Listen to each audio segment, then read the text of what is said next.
had. I see. Gotcha. Well, in And any I'm case, going to see how I feel about that kind of thing.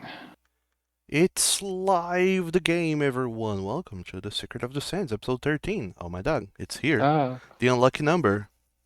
Had the 13th game happened last week, oh boy, it would be the 13th game on Friday the 13th, and then all kinds of horror would have happened. But nay, you avoided that feat of bad luck. Yay! So, Atticus, how much do you...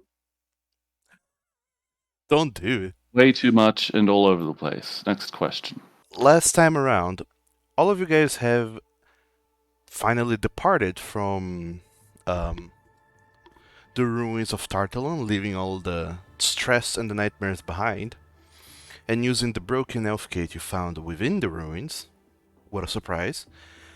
You managed to make your way back over to Mercantis, after a lot of deliberation of where to go and what to do. And you did bring Nerol with you, because why not? After returning to Mercantis, then you guys started to look into what could and should have been done next. You all rested. You did your mimirs to get rid of some of your exhaustion. Then you started looking into what there was to do and see. You went to talk to Professor Haria Aris to explore all your delicious new findings at the Dwarven Ruins, or not Dwarven Ruins. Those were not specifically Dwarven Ruins, those were just ruins of the old age.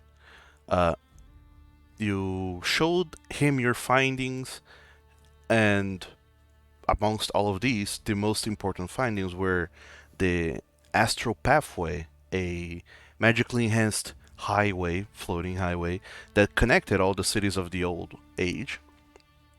And from Tartalon, it ran over to Coraval, and eventually, you would imagine, it would make its way to the capital of the Nareshi Desert region, Alsquaf, which now you know by name.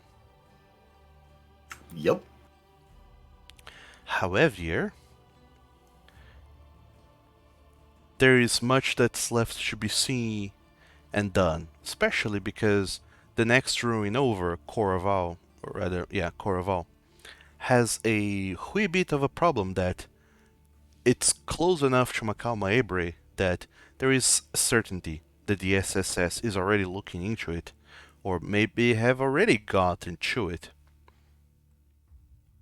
So that remains to be seen whenever you get there. But before that, you have also started looking around into other things. Namely Shane, who seems to be having a bit of a rebellious streak, wanting to prove himself through means that are not necessarily studying and joining the ranks of the academy.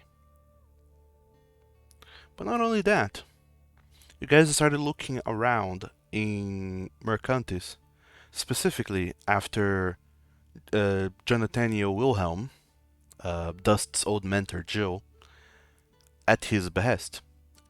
And you did find him, and most of you had not even been aware of him or who he was or whatever, but to hear him Dust tell it, Jill was once a incredibly prolific adventurer, a hero of sorts, and so much so that actually he got citizenship in Mercantis for being a renowned hero of the realm. However, the man you met was anything but. He was a fully domesticated, middle-aged guy living in a town full of cats and in flip-flops. Upon further investigation, flip-flops is a dangerous combination. Or so I hear. After further investigation, you came to realize that he was permanently kept under an enchantment by his wife, Yasira. And after a little bit more talking and investigating, you learned that ages ago, whenever he and the Sand Dancers rescued Dust from being offered up as a ritualistic sacrifice to the dark god Norgorber, the scorned god instead decided to curse them, the Sand Dancers, to lose their life. And as far as you know, Jill is still alive, and the wolf guy, who's also part of the Sand Dancers for the Renardo run, are still alive. You don't know about the other Sand Dancers, and you don't know much about the curse other than that it requires incredibly powerful magic to undo it, or to, finish up the ritual that started a decade ago and sacrifice Dust to Norgorber to stop this curse. It does seem like the easiest solution. It does, doesn't it? But deciding not to sacrifice your party member, you have decided then that there was not much to be done for now and returned home. At the end of the day, all 7 of you gathered up back at the Flaming Cactus with Shane and Shala and Professor Aris to have dinner and decide what to do next. But not before Tak Stormpaw has decided to challenge young Shane to a duel of sorts at the arena to prove to him that he does not have what it takes to take on the world by himself. And for all intents and purposes, that is where we left off. With Nerol cracking himself up with a book of Skitravi jokes he bought in the market and promptly gave to Basil. I wrote one in there. Yep. Oh no, he's graffitied on it already. Gee, Basil, why did your mom let you have 0 exhaustion? I don't know. It Yeah, didn't what's up change with that? Didn't change anything. It just went to bed. Well, you should Little have too hard. one. I think I was fiddling with He that should yesterday. have 2. Yeah, I was afraid. So Oh. I don't know what happened there. Oh, never Maybe mind. the level up or something. I don't know. You should have 2 then. Yep. So, is there anything else you guys want to achieve for the evening? Or are you all going to bed again and doing a long mimir? I want to go buy the spells. At 8 p.m.? Oh, no, nothing will be open. Actually, it will be open because a lot of the shops here in Mercantis, they stay open farther late because, most people avoid being out and about during midday because the sun is too hot, especially during summer. Ooh. Yeah. So That's when actually, they take a thingy. buying things later in the night is not a problem. The problem is buying things at midday. For midday to 3, things are like not working all that Yep. much. Everybody stays out of the sun. Yeah. Even All in right, I a won't- even in a civilized town like Mercantis, it's still not a good idea to go out for walks at midday up to 3 in the afternoon. At midday every day, everyone invents air conditioning and goes inside. Or they do like the other people from that other place that I forgot where and just do a siesta and wait for the sun to go down a little bit. Yep. So, Tak, you go out each town and you buy all those spell scrolls. Yep. Delicious, that happens. Easy enough. Excellent. And I come Um, back, and I'm going to start scribing on them until I get tired and go to bed. So he gets tired of scrapping on them. Uh, Because Tak had an excellent idea, I'm going to go to the shop and sell his mace and buy a mole. Hey, do not be selling my mace. I'm not selling your mace, I'm just being a goober. Thank you. So, yeah, Tak, you have some 4 hours that you can dedicate to scribing spells. Sounds good. And you take 1 hour per level, so Figure the math out. Yep. And Atticus are going out and buying a maul. Yep. A two-handed Going to big hammer. the mall and shopping. Something. Easy enough. But You yeah. do that. And Um, asking again, a +1 weapon I can't buy in the market, right? You can if you want.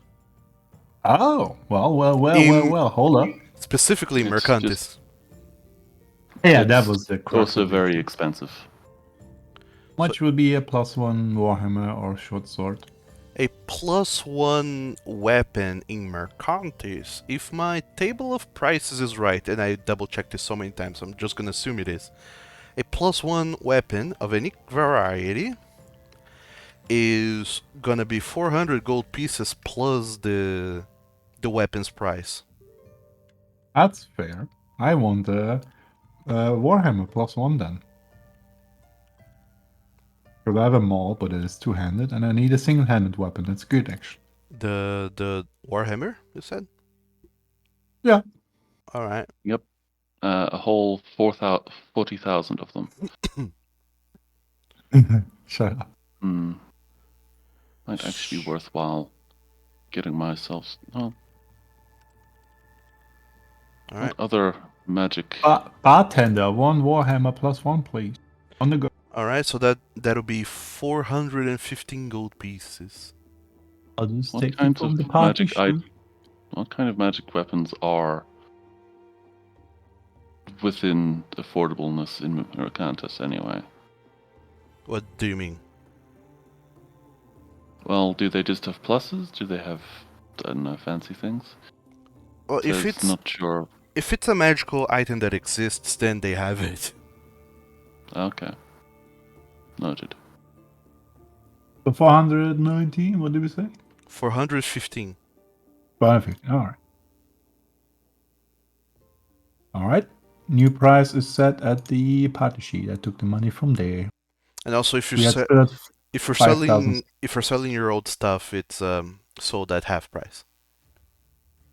What do you mean? Well, you have a If we Warhammer. sell. Oh, okay, yeah. Yep. Also, I already added the Warhammer to your character sheet. Thank you very much. You're welcome.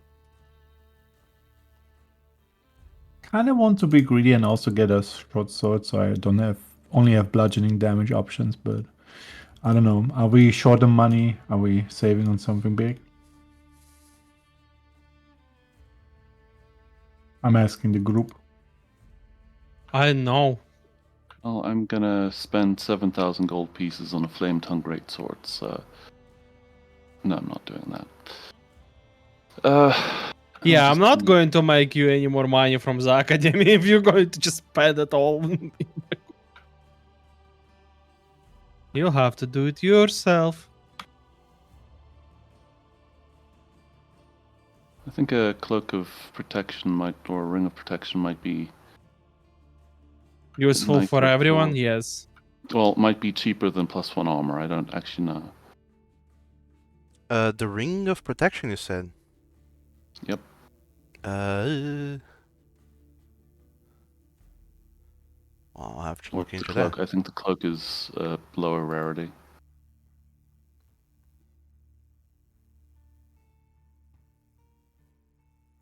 Well, the cloak is lower rarity, but then again, you can only have the one cloak.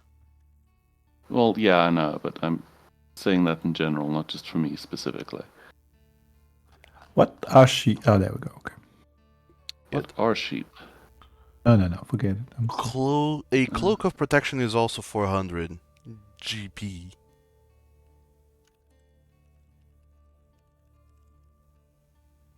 That should be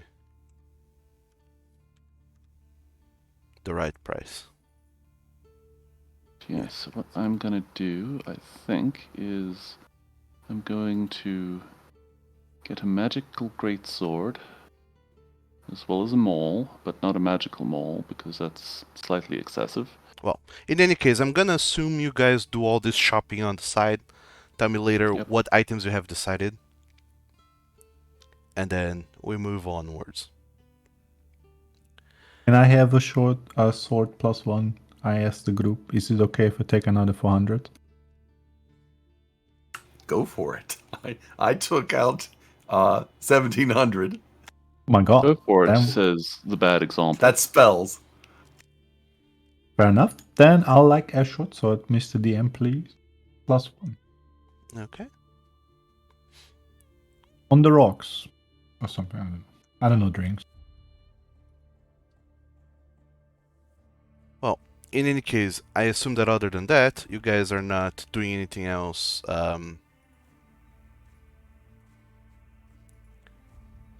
tonight.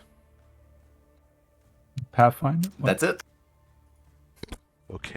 I guess I'll just drink wine all by myself with Professor Fluffbutt because everyone ran out in the night to buy weapons. Oh yeah.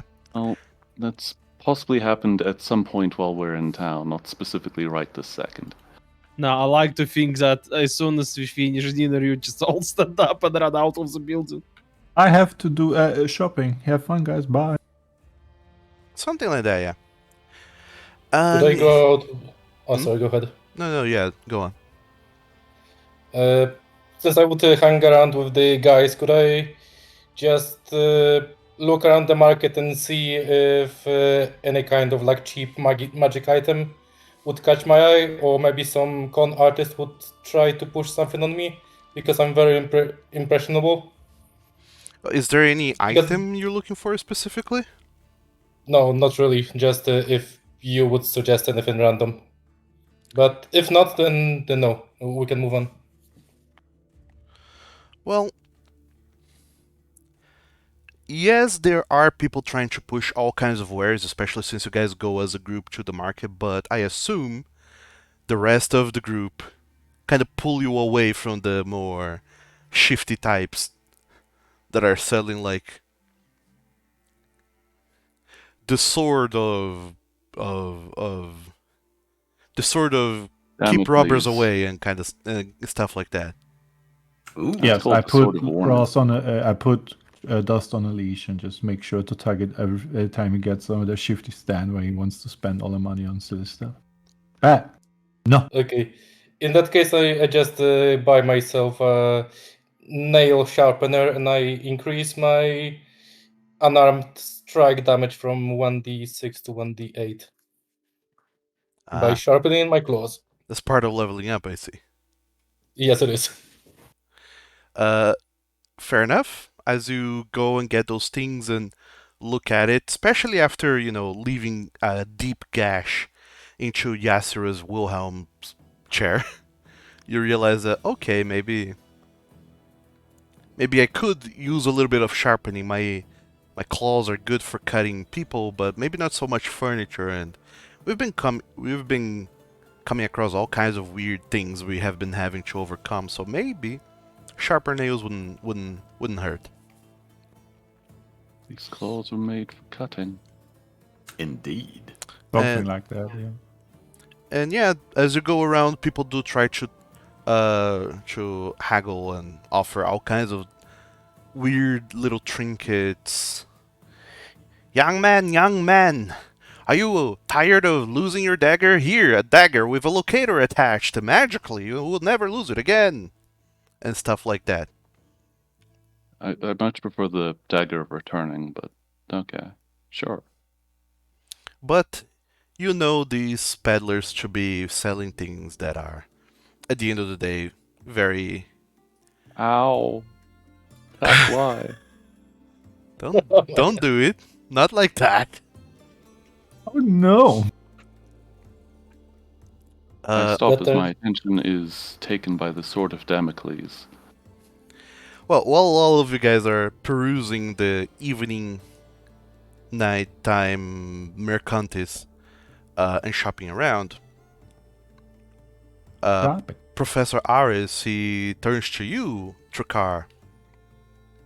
And now that it's like everyone's gone, it's just you, him, Shane, and Shala there. He ponders over for a little bit and says, Trakar, I hope you've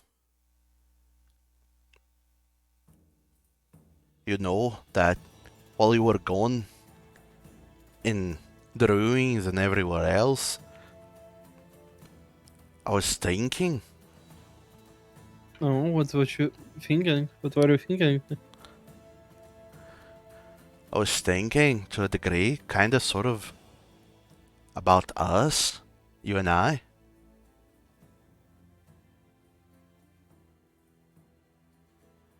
Well, tell me your thoughts.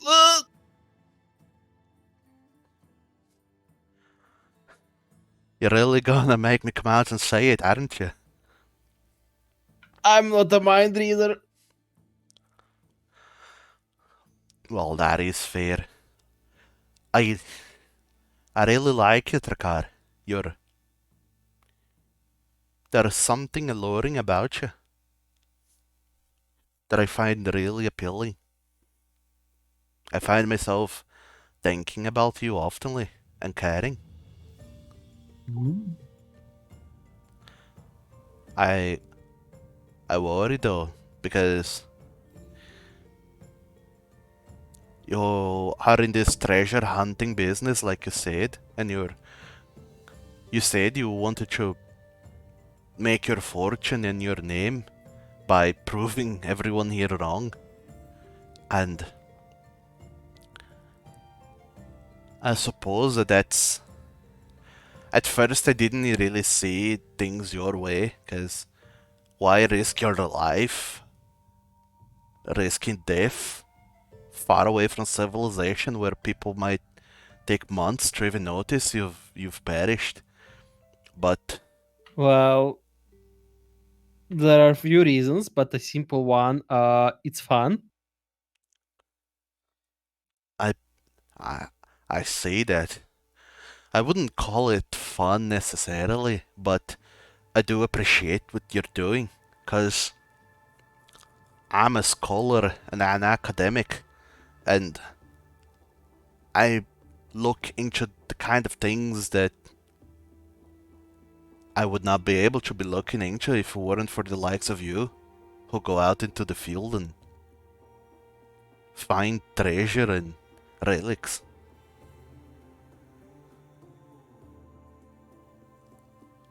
And we have had sort of a working partnership is with this business of you find things and then I analyze them, but I kinda don't want things to just be professional between the two of us.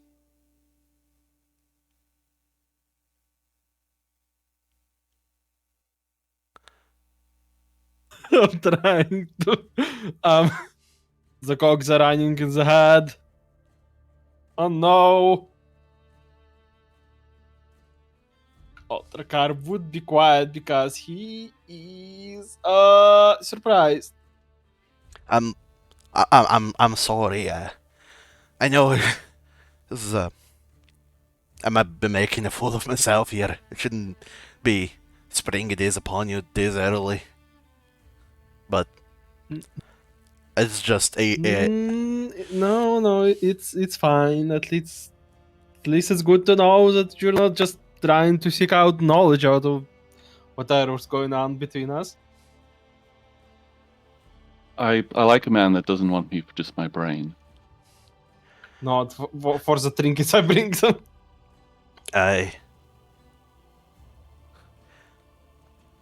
know this is kind of sudden and really kind of out of nowhere, but this week and a half you were gone, I couldn't stop thinking about you, and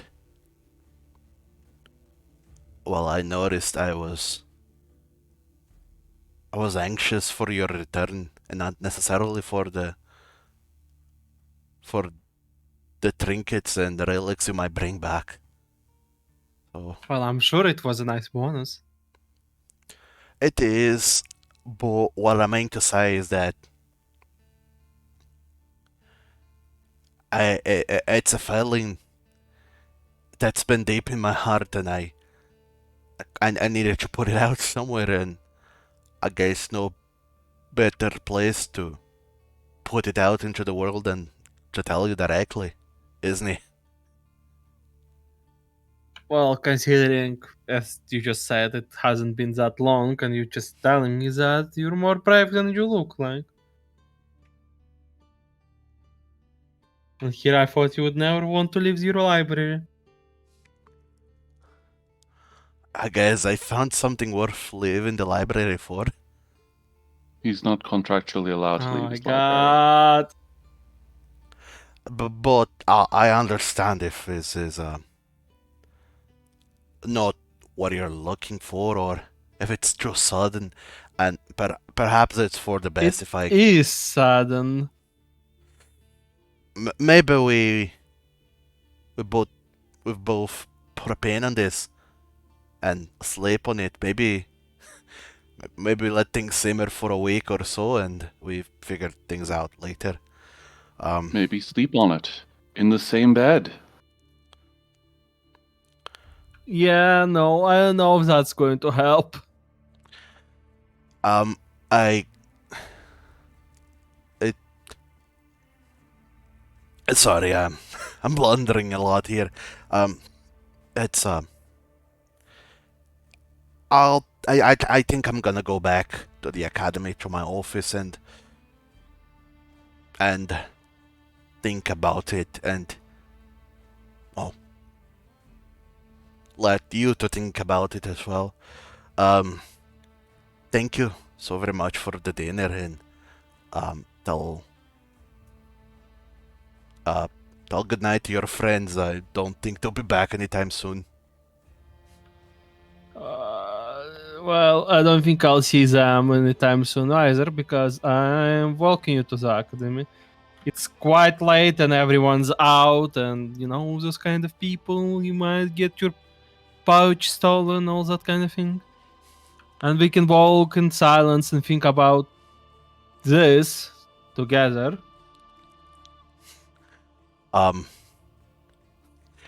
You know, I actually quite like that idea. Well, let's get to it then. All right then. See you tomorrow for your classes, Shane and Shayla. Oh, they've been here all this time. Yes. I had a sword solo already. And yeah, Shane and Shayla are like trying to mind their business, talking amongst themselves. But every now and then they kind of look over at the two of you, and then look back at them, and they kind of talk in hushed whispers to one another until Professor Arias directly addresses them. Then they just kind of nod politely and wave like goodbye. And they have not been part of the conversation, but they have heard everything pretty much. It's a big place, but not that big. And Well, I'm glad I didn't say anything lewd then. Oh, sword solo now. I'm sorry. and they nod, knowingly knowing that you're about to leave both of them alone with the place for a while. And you do.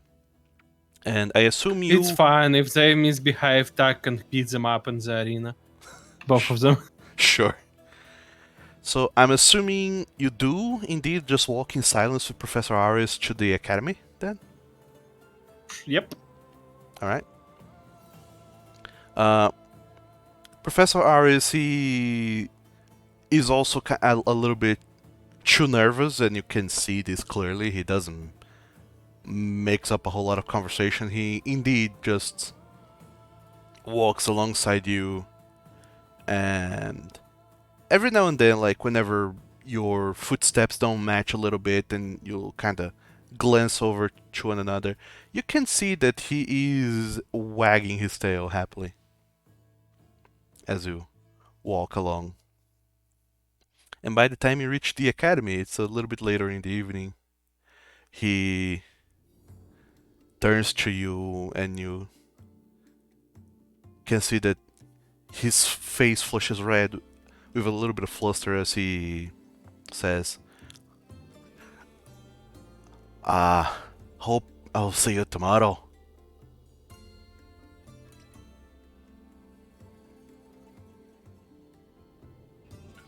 Well, as far as I know, we're not going anywhere, so I'll swing by.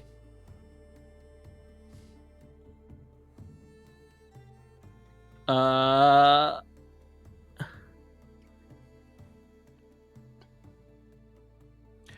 You know, it maybe.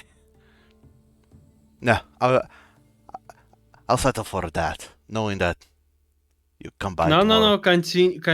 continue your thought. I'm curious now. I, I mean, I don't want to impose or anything. I really don't want to force you into any kind of decision that you wouldn't make by yourself. Well, it's as much as my decision as it's yours, isn't it? I suppose. Well, truly, really, all I was gonna ask is,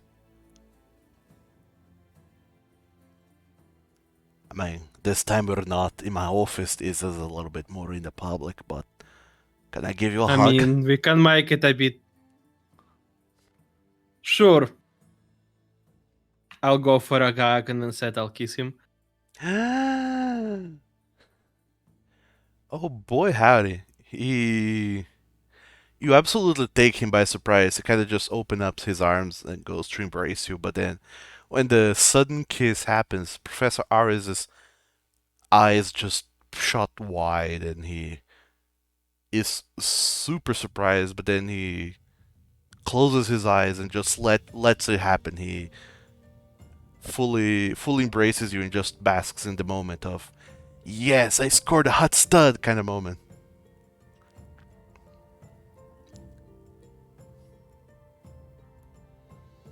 But when the kiss finally parts, you see that he is just completely red. His white fur is barely white. He's just completely flustered red. His eyes are open wide and he's kind of. I didn't know your kind can change colors. He's very unsure of where to look. He does not know if he keeps looking at you, if he looks away. And you can see that even though he's completely flustered, he's stammering, barely even able to make a sound. His tail is just going wild behind him. Uh, I, oh, uh, tomorrow then. Aye,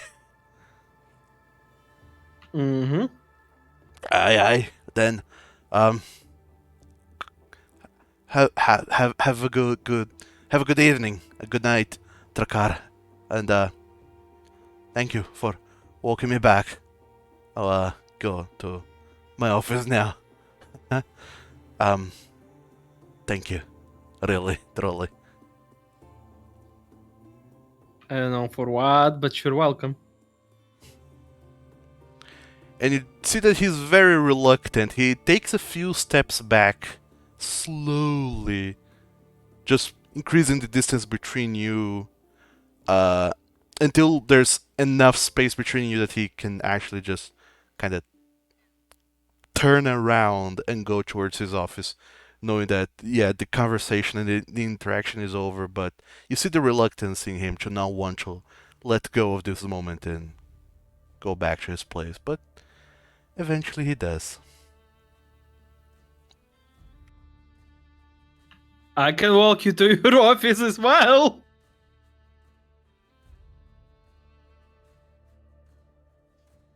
At this point, Professor Ares, you see that he's he looks back at you and he nods and goes like, actually, I think I'll be fine. I think if you walk me to my office, things might get a little bit more, uh, uh, you know, Do I? Do I really? I don't know. You do you know? I don't know. Do I know?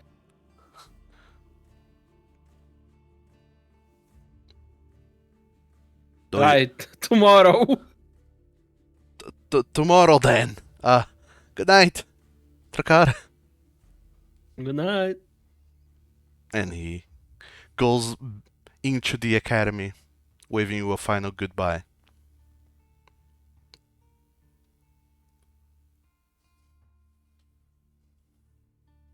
Well then.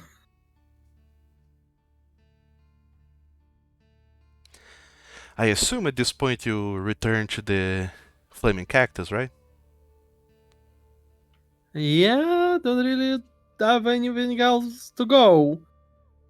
Alright then. By the time you return to the flaming cactus, Trakar, the others are still not back. But Shane and Shala, they look at you and kind of knowingly smile a little bit, mostly to themselves rather than to you. But yeah, they're in the known. They're noticing things. Nah, they're completely blind, they don't know anything. Fair Thank enough. God they're not homophobic, I guess. So yeah, you're going to bed then.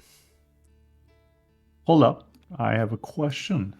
Two actually. We have 50 GP gemstones made like custom item with a quantity of 36. Is that correct? I don't remember. Yeah, you've been collecting gemstones like nobody's business.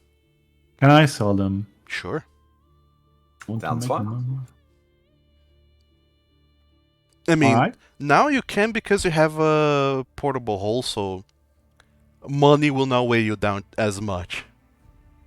Alright. Because And money has last weight. thing, I want to sell the staff of Python to somebody, despite it saying price of 0 gold pieces. I want to convince somebody that it's really cool and awesome, and like, Mm-hmm. part with the money. So, you're trying to sell the staff of the Python. That's fine. Yeah. So, are you trying to actually deceive people that it's super cool, or just find someone and convince them that it's really cool? Well, don't want to lie, but I have an idea what it's worth. So What I'm saying is, do you want to roll deception or persuasion for this? persuasion. Alright. I'm So- a good clerk. Clerk, you said? Yes, store clerk, whatever. Oh, okay.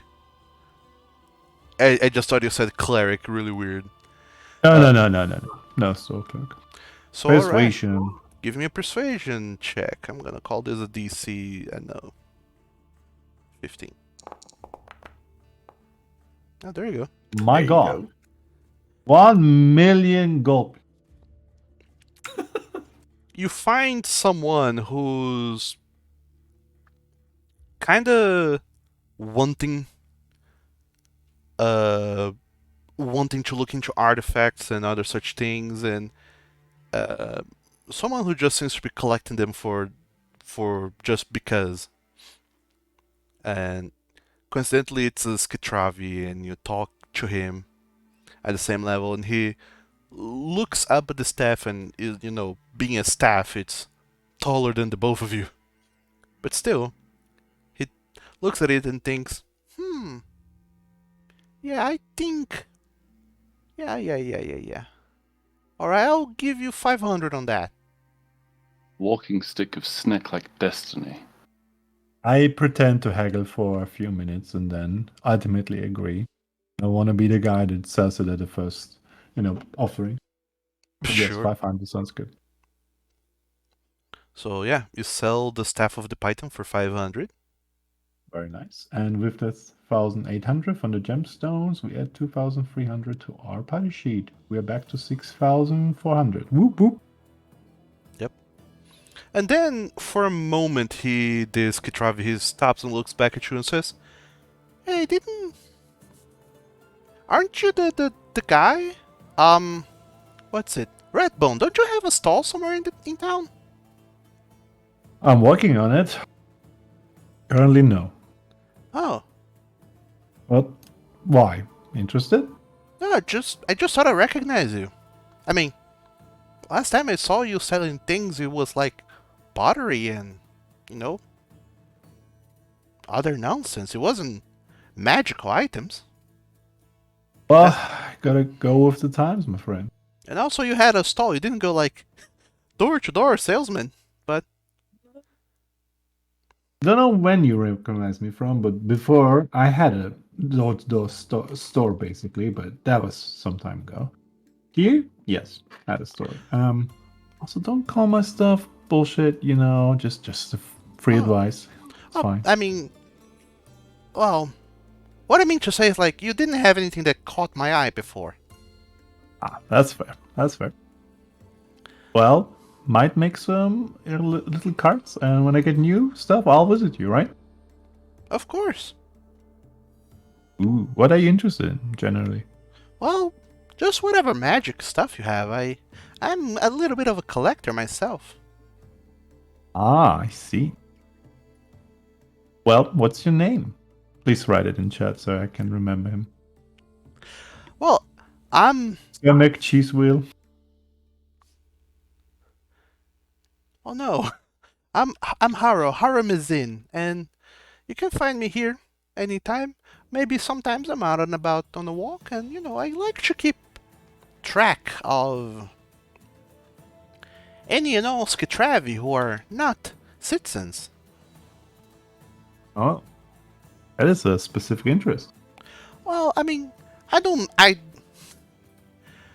I'll let you in on a little trade secret. It's Hmm. easier to get cheaper prices from non-citizens than it is from citizens, you see. Mm-hmm. Enlighten me, please. He's calling you a cheap bitch. Oh, it's fine. It's fine. I just Calling you I'm indulging affordable. it. Well, I mean, several outsiders, they are so desperate to make it into Mercantis that they would sell the clothes on their bodies for a pittance. So, it's always interesting to see that how low they're willing to go, and I like to keep track of these people. Not so much to exploit them, but to, you know, just keep an eye out. Make sure that these people are not underselling themselves. Yeah, that sucks. I don't know, I guess I have a little bit of a soft spot for Skitravi outsiders. I was once an outsider myself, but, well, Then you I'm took an arrow to the knee. not really actually. Well, the circumstances doesn't matter. All that matters is that I just want to make sure I know who's in need, and I thought I recognized you from, the many Skitravi who are outsiders who were selling stuff. And I was right. That you were. You know what? You sound like a good lad. We'll keep in contact, okay? Of course. I mean, if you find any more magical stuff, you know where to find me. Definitely. All right. See you around, brother. See you around. Take care of yourself. And then Don't commit too much fraud. you too. I mean, what? The only fraud I commit is tax fraud. Tech Why fraud. are you What? frauding Tack? Exactly. Why does he have his Tax. own kind of fraud? Yeah, Oh okay. no, we why? must hear on purpose. Don't worry. Okay. He's. What has Tack done that has his own kind of fraud? Well, Kill the child. And we'll kill a child again. Yep. I hear you all talking. No, you don't. I'm at the shop. I'm not You don't there hear- even. Yeah, you don't hear the car talking. It's not here. So yeah, all of you guys.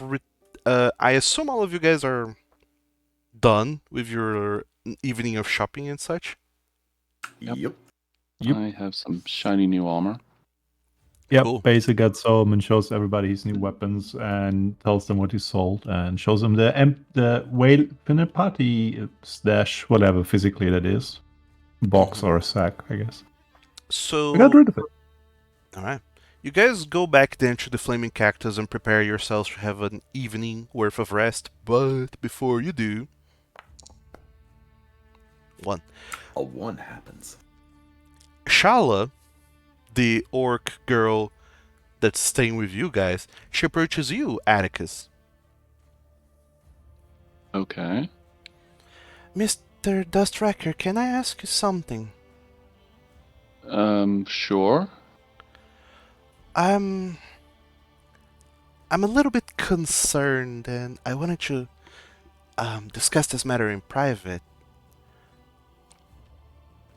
Okay, sure. Let's go to a room.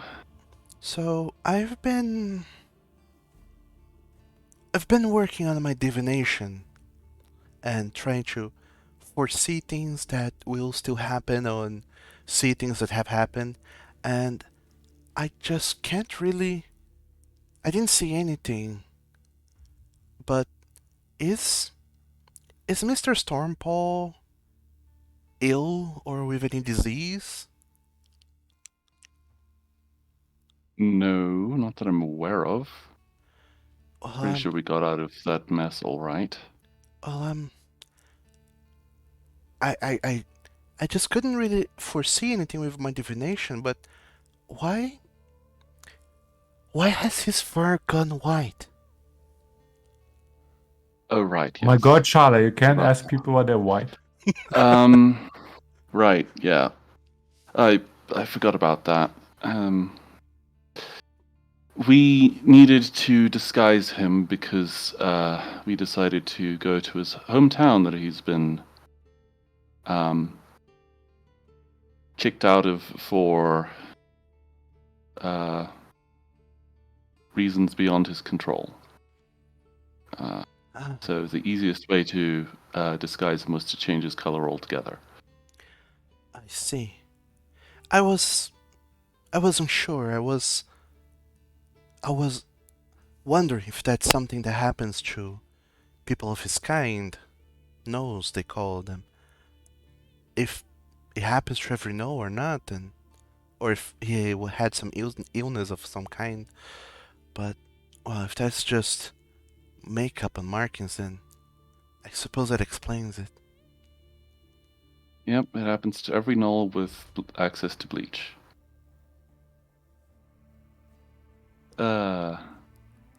Yeah, no, I've sort of been stuck with that for like a week at this point, so that does kind of fade away from one's thoughts.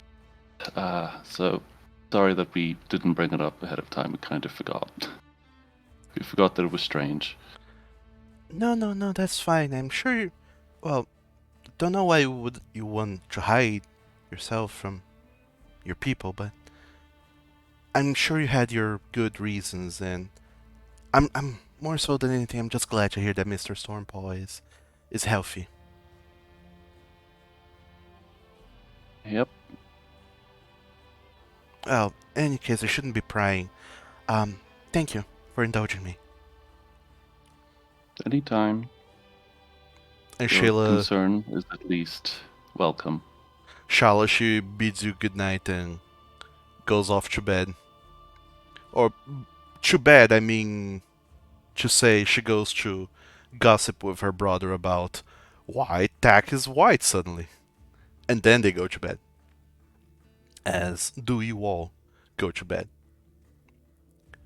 Sure.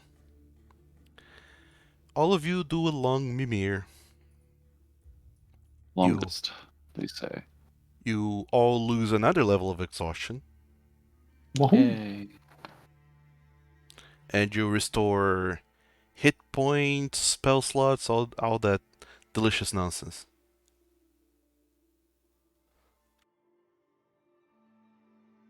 So make sure to click the long rest button, and the exhaustion does not automatically goes down, so you have to track that manually. All right. I imagine that at this point most of you should have no exhaustion anymore, except for Bezu and Dust. Except for the evaporation gang. Yeah. Right, Don't call us that. the two of you still have one level of exhaustion, but otherwise everyone else seems to be hale and hearty. So Yep. it's the morning of the following day. plans have you all? Going to bed again to get rid of the last exhaustion. Two No. hours. 2 hours of writing the last second level spell, and then off to the arena to challenge Shane. So to that, you do take some extra hours in the morning to write down your spells. Shane is not available. He has gone to the academy to do his studies, as has All Shala. right. Very good. You might have challenged when him they get to an arena fight, but he is still a student. He can't He's just a student. he can't just ditch classes as much as he'd like. Indeed. And Basil, even though you want to stay in bed to get rid of your last level of exhaustion, Narol, he's feeling much better now that he's slept off his levels of exhaustion. Good for him. Also, we need to convince people that someone was eaten by ogres. Fine. I'll get out of bed. There you go. So Narol, he looks at all of you. So, I was thinking about it, and well, you guys kind of said it, to leave, whom behind, and kind of, try and get a new life going on here. But I'm kind of unsure what to do next. From what I have heard, What? talk and all, being a known citizen, things seems like hard to get around here. It's true. I mean, that's why we're working on it. Oh, Yeah, if this random book that I found is to be believed, apparently we should be getting some manner of baton right about now, but I don't know. a What? what? I'm joking about the Bastion. Oh, okay. I think I'm gonna go to the academy actually. Oh, Oh, this that's the plan. past couple of days that we've been here, well, past day really, that we've been here looking into things, they seem to know a whole lot about a lot of things there, and They do. I was Yeah. wondering if anyone there at the academy knows anything about those guys who were trying to sacrifice me. Well, Professor Aris said he would look into that and see if he can find out what they were doing. Oh yeah, but I was wondering, like, unless you guys have any specific jobs that I could be doing right now, I think I'm gonna make myself useful and look into that. That Makes sounds sense. good. You are a research assistant. I can see that. Well, I mean, less so research assistant, but I used to be a scout. I'm good at finding things. If there's a book with words on the subject, I might find it. True. Worth a try. So, if you guys don't have anything planned for me for today, I think I'm gonna go look into that. All right. Good plan. They will grow up so fast. All right. So, when I'm done, I just talk to the hobgoblin downstairs, and he'll let me back in, right? Bill will let Yes. him. All Yeah. right. Okay then. I guess I'll be off. You guys have a good one doing whatever it is that you guys are gonna be doing. Don't do anything Alright. stupid or things that I wouldn't do. And I give him a hug before he goes. Yeah, of course. I mean, I think I should also look into that bank, the Obsidian Vaults. They said that if you have money, you should deposit it there, so you're not walking around with a lot of money. And I kind of do have a lot of money on me. True. Do they pay interest rates? Oh, I don't know actually. I'm not from Mercantis. I'm gonna look into that. Well, figure that, okay? If you dare. Oh, they do have like smaller banks at the Macaos, but they are more so for holding money, less so for investments and that kind of stuff. All right. In any Do you want case, me guys to take care of that while you do the arena stuff? I mean, depositing our money. We have We- a portable hall. We don't need a bank. Yeah, I don't know. Well, Unless you unless guys the want portable to. hole got stolen. Leave some money there. We don't need to carry around everything, right? We don't need to carry around our 6 gold pieces. In the 6,000 in the party sheet. You spend it so much. Yeah, so But they got a 7,000 lot went back. down to 6. well, they've spent more, but then they sold things and recovered some of it.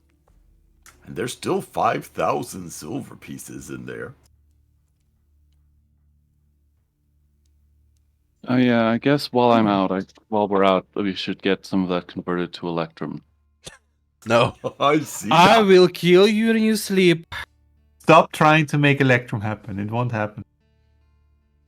It already did. It's just the age of Electrum has come and gone.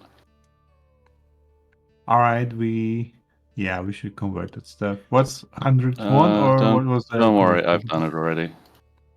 All right. Didn't you say that Electrum was the currency of the hells or something like that? As a joke. Uh, So is Electrum is famously a currency from before they could properly refine gold. is Dust gonna go with Nerol then to the bank? Are we sending stuff to the bank? Well, so if you guys want to give me all of our gold, I would go and take care of it. No. Deposit it. That That's my sounds job. like a whatever for disaster. Yes. Yeah, I'm going with him if we're going to the bank. I mean, it's on the way to the academy or to the arena or to the rich quarter where you might find the Septum people. So Okay. Mm, Are we depositing something to the bank or not? we could. I mean, that way we're not carrying it all around with us. How about 3,000 or for 7,000 or something like that? Sure. Everybody okay with that? Yeah. I don't think my vote counts in this. Yes, your vote counts. It does. Don't be silly.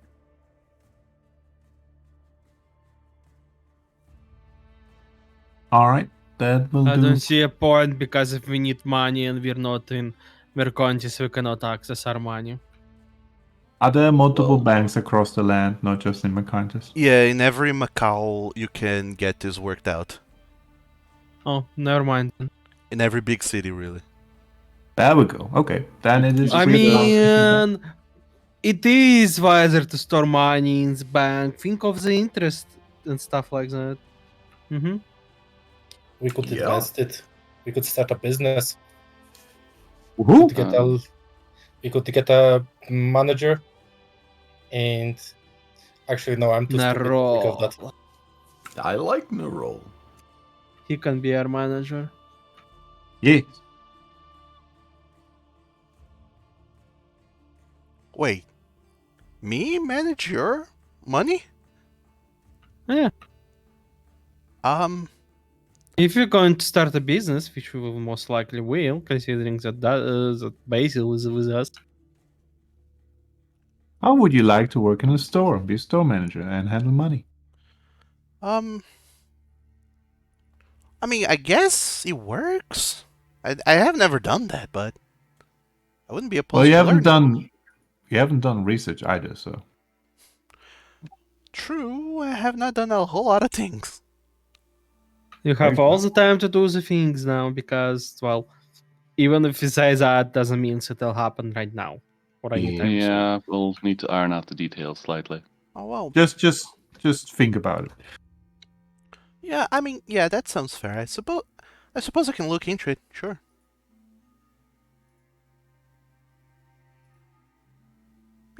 Yeah, I'm good with that. Great.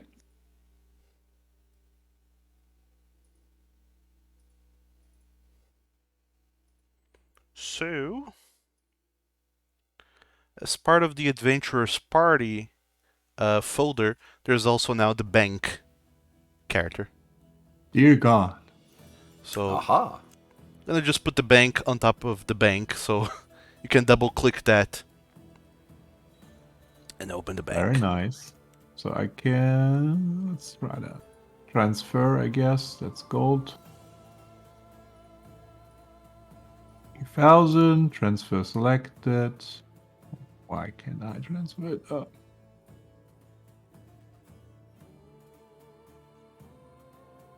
You mean a destination? Actually, hold on. I need to redo this icon thing because I forget. It gets silly over here sometimes. The current management thing is not working unless I'm stupid.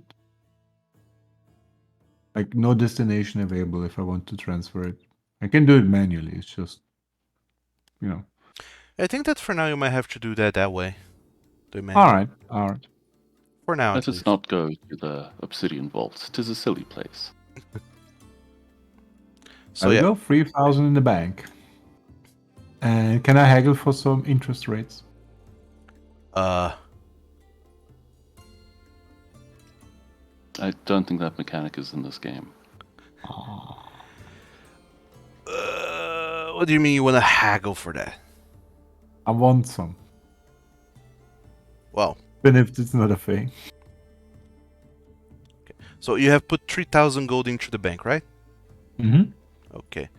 So can you access the bank? Everyone can access the bank character sheet. Yup. All right.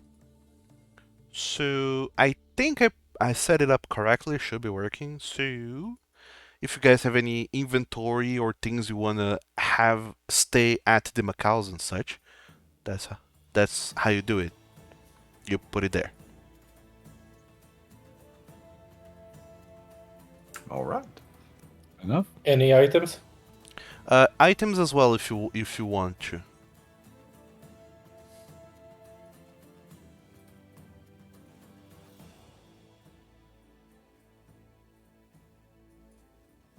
So anything you have a need of putting there, just do that.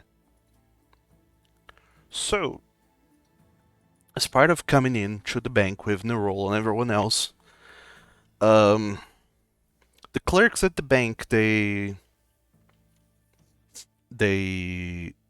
receive you at first kind of like indifferently. You seem like outsiders and who have just your general looks. You look like the kind of people who don't have money to rub together, even if you'd like it. But through a little bit of talking, they come to realize that, oh, you're treasure hunters. There's money to be made in that. Cool. Oh, you're one of those. Let's talk about it.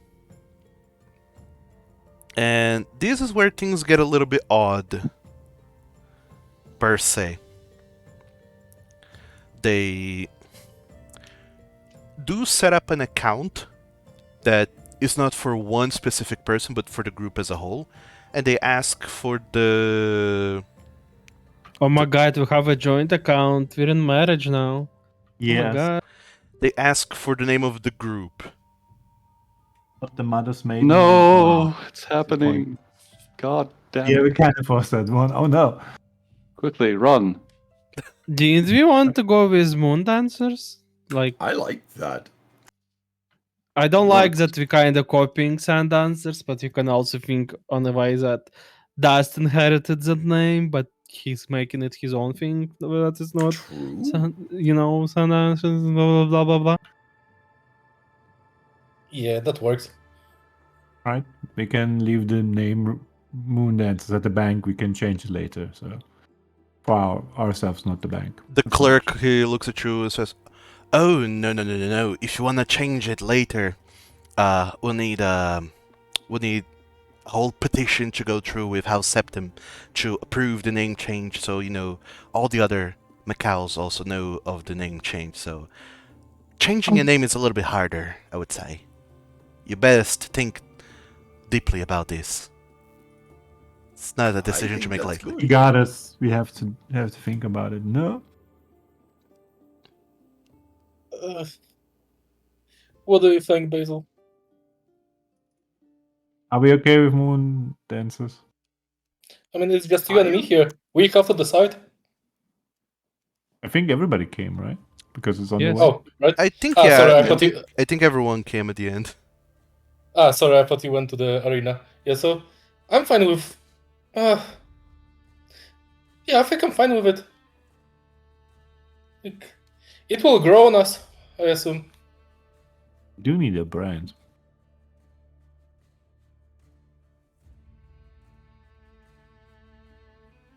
Didn't you guys want to do something with the sword? No. Following? No? Okay. Yeah, solars. Oh, we're fine with that. Mhm. Moon dancers it is then. Alright, we're gonna be boring, Mr.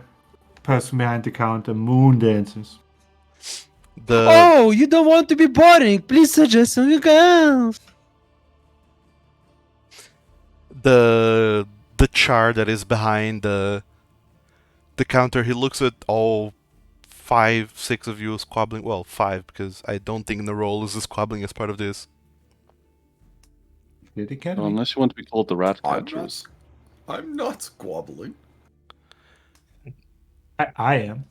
But he says, "I'll register you all as moon dancers for now then, if there's no objections." And he pulls from the desk to his side a whole form and hands it to you. If you need to change your group's account name, you can use that form. Just sign it up with all the required details, your previous name, the name of every member of the group, then the new name, and send that to the lovely people at House Septim, and they'll, well, as part of a petition, and they'll approve or deny your name change. Okay, thanks. Oh, so. Also, as At part of some this, point you will I- need your mother's maiden name, your name of your Birth first pet, and the certificate, your school you blood went group, to, yes. as well as your password. uh, we are not on good terms with the House Septim, are we? Don't say that. You don't out have to loud. say that out loud in the bank. Yep, please. That was a theatrical whisper to the group. Theatrical whisper. I see. No, we're not. We're okay though.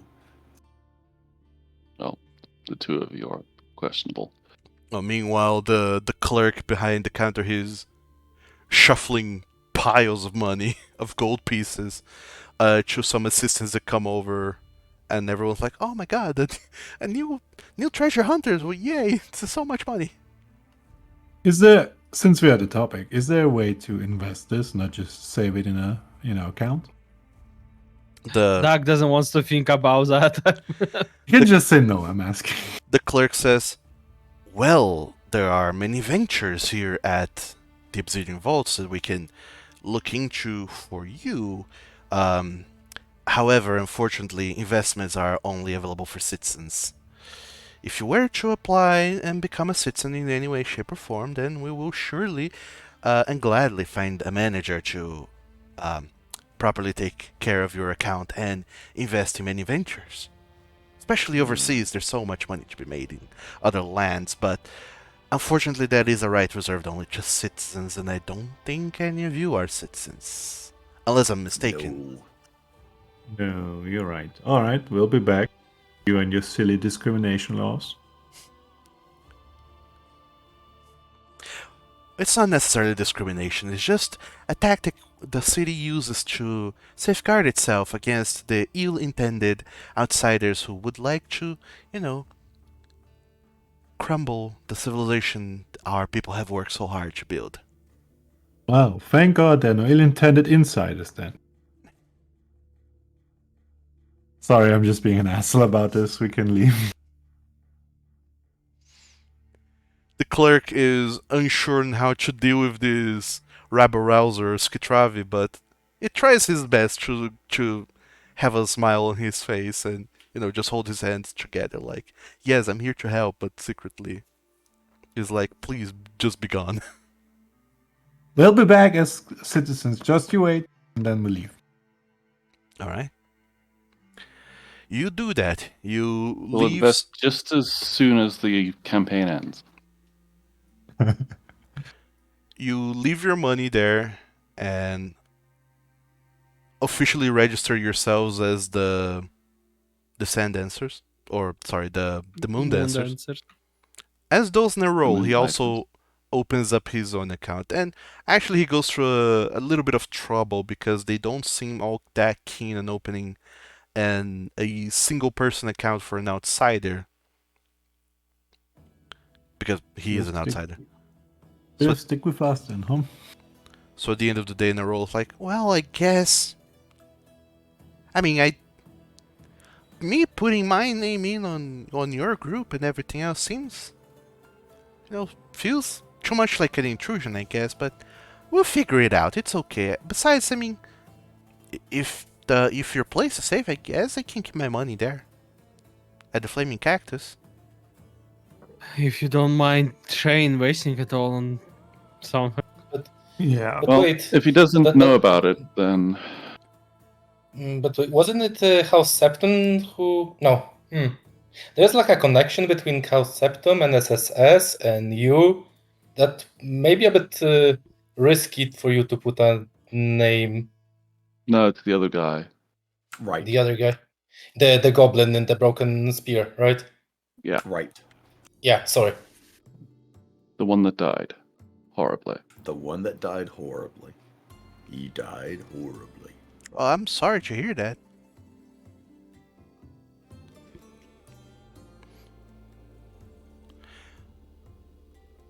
Anyway, In any case, you guys, Was pummeled by ogres. and eaten. you guys just give Nerul a basic description of how this goblin was brutally murdered, and now Yes. you're here to just talk to House Septum and figure out what to do as part of that. So,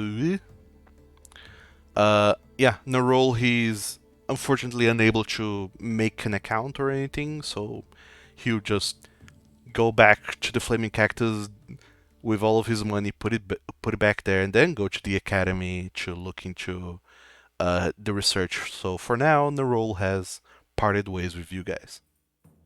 All right. So, all five of you, is your plan right away to go tell the news about Jurgly? No, that's That's my it. plan. Don't know. Sure. Someone else specifically. I'm just does not walking want to do that. along until after classes are over. Sure. So, yeah. You go to the fancy part of town Ooh. to go to House Septum's place and find the lady of the house who has put up the bounty. What's her name again? Thalia Septum.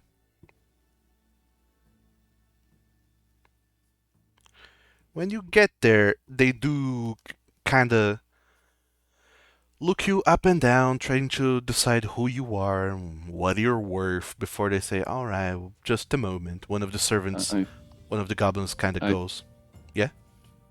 I think we took Basil took the job listing at some point. Right. Oh yeah. So I guess we show that off.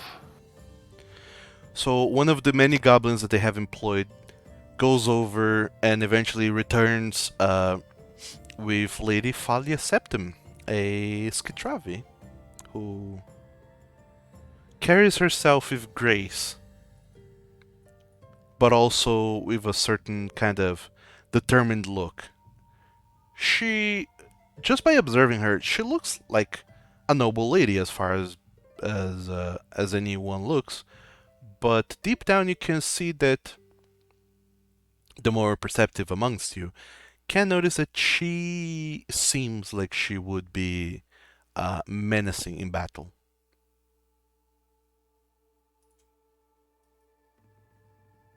If it were to be the case, she could totally 100% just whoop you. Well, not necessarily whoop you, but she would resist. So, Okay, there goes our murder Okay. plan. What? Well, I didn't think we were going to do anything like that. God damn it! And here I was. How am I supposed to contain my murder upon her now?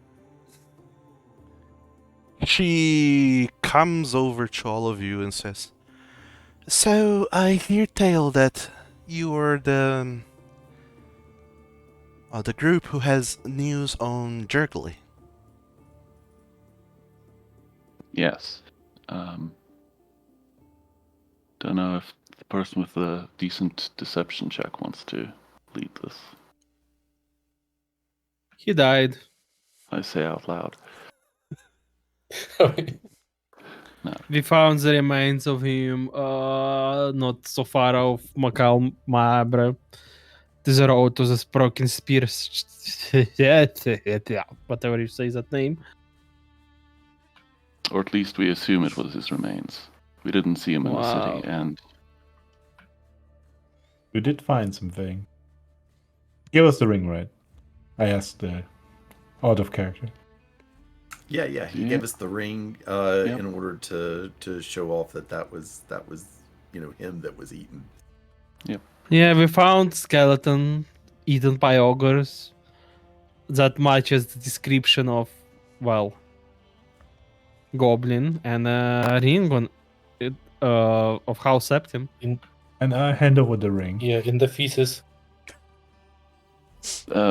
She was about to reach for the ring, but when you say that, Dust, she holds her hand. What did he say? what in the feces? We Why did you power have to washed say it. that? Don't worry. Ignore him.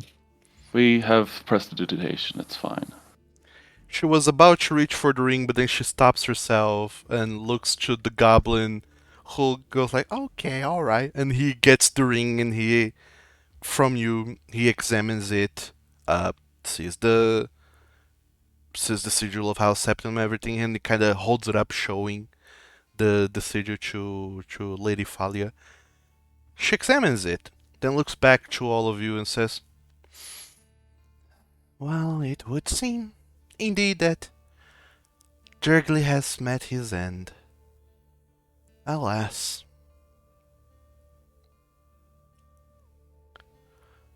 I am glad you have brought back this news, and I hope it wasn't too much trouble to recover this from the ogre remains. Well, not much more so than dealing with the ogres in the first place, but Yep. that was fortunately a different bounty. Oh, very well. I should at least indulge you for your troubles and the delivery of news, however dire and bad.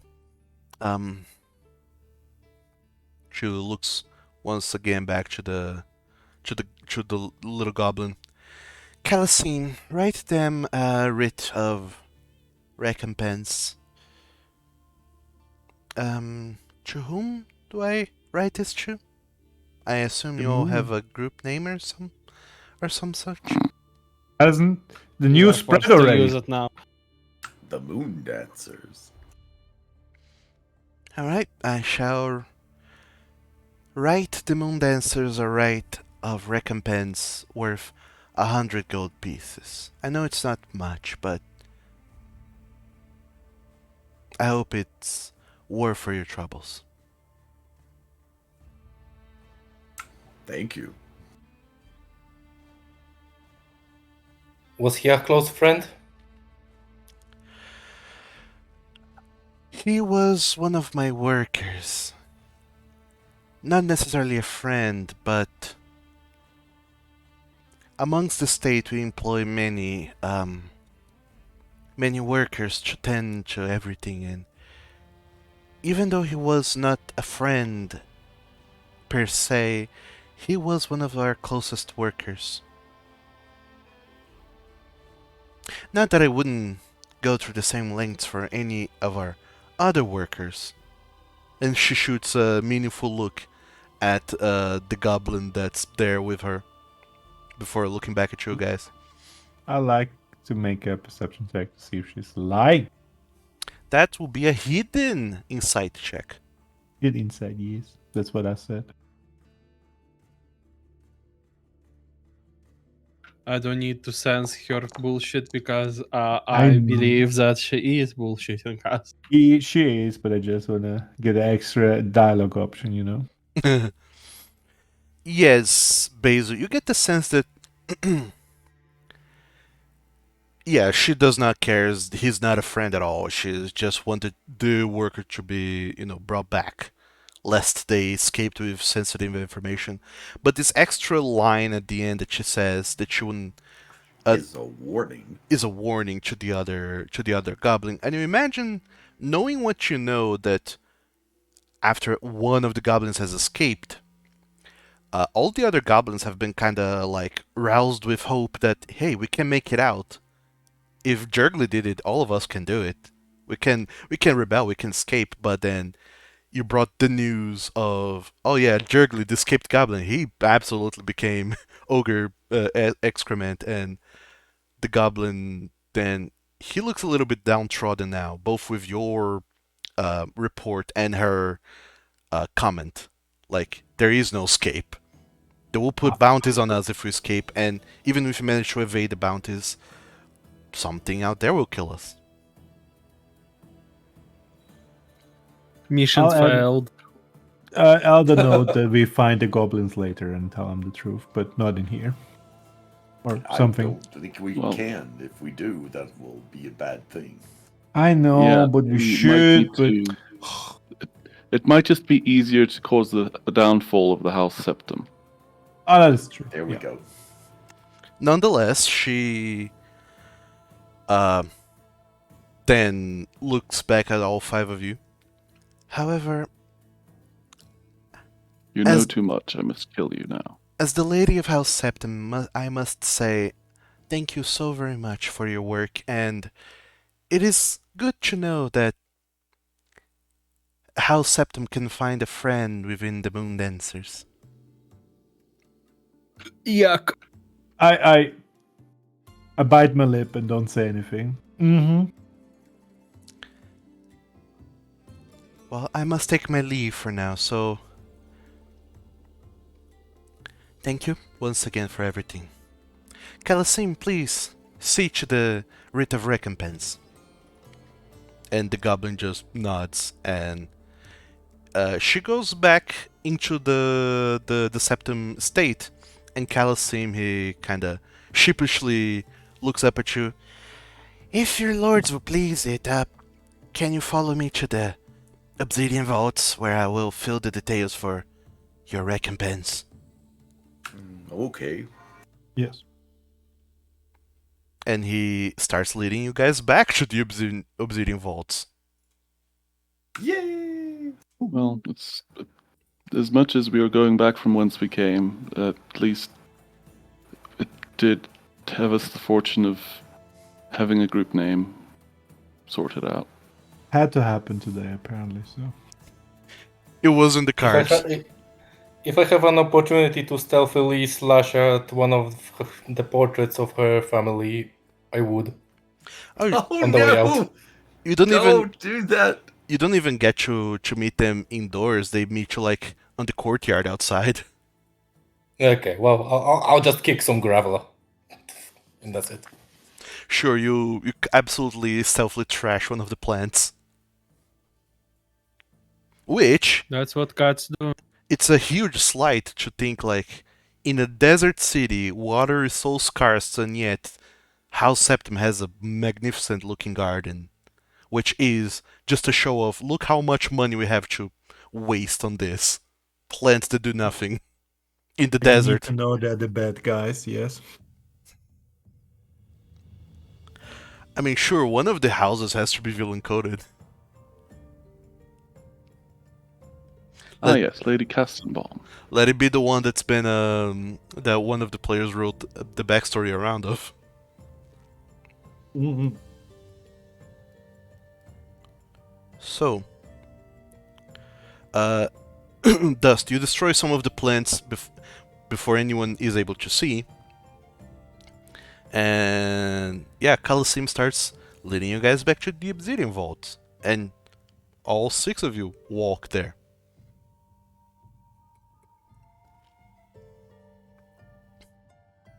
And I imagine in silence.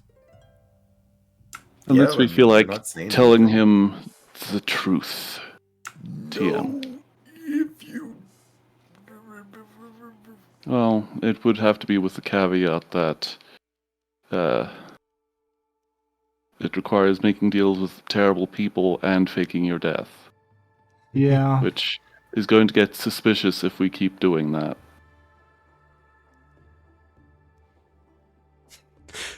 All of your employees who run away ended up dead by ogres.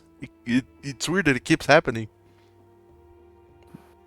Not I had a really. nickel They keep each going the same time. way.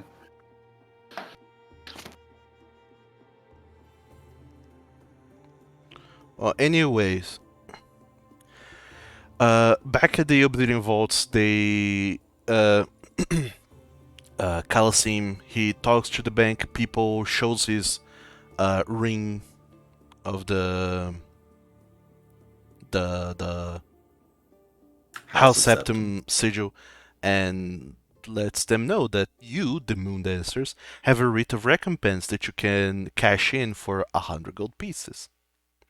And the same char clerk that was attending you guys earlier says, "Huh, someone's working fast to get that citizenship, huh?" We've had a busy week. We're on the Septum grind set, okay? Well, it would do good to be on House Septum's good side. They are, after all, the house who leads the Guild of Commerce, who watches over the banks and the markets in town. If there's any business happening in Mercantis where money is exchanged, you better believe that they are overseeing it. I bet. I'm gonna have to deal with those fuckers. Okay, great. I don't say that out loud. Sure.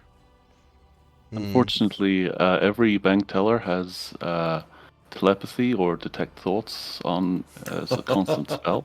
As long as it's financially related, then yes, they have it. Detect financially related thoughts. Yes. I'm not sure. I am not 100% sure how I feel about writing in my notes. Folia Septum pays them 100 gold pieces for the goblin job. Sounds wrong Oh no. somehow. Oh no. The goblin job. How do you spell her name again? Folia, hold on. Folia Septum. Well, except without the apostrophe. That was a mistake. It's not there. It's fiction. Got it. Sep- Emmett Riker. I mistyped here. In any case, after that is done, Coliseum hurriedly goes back to the Septum household state, where all kinds of nonsense are about to go down, since one of the workers are gonna have to be blamed for the destroyed plants. But that's something that you don't know about.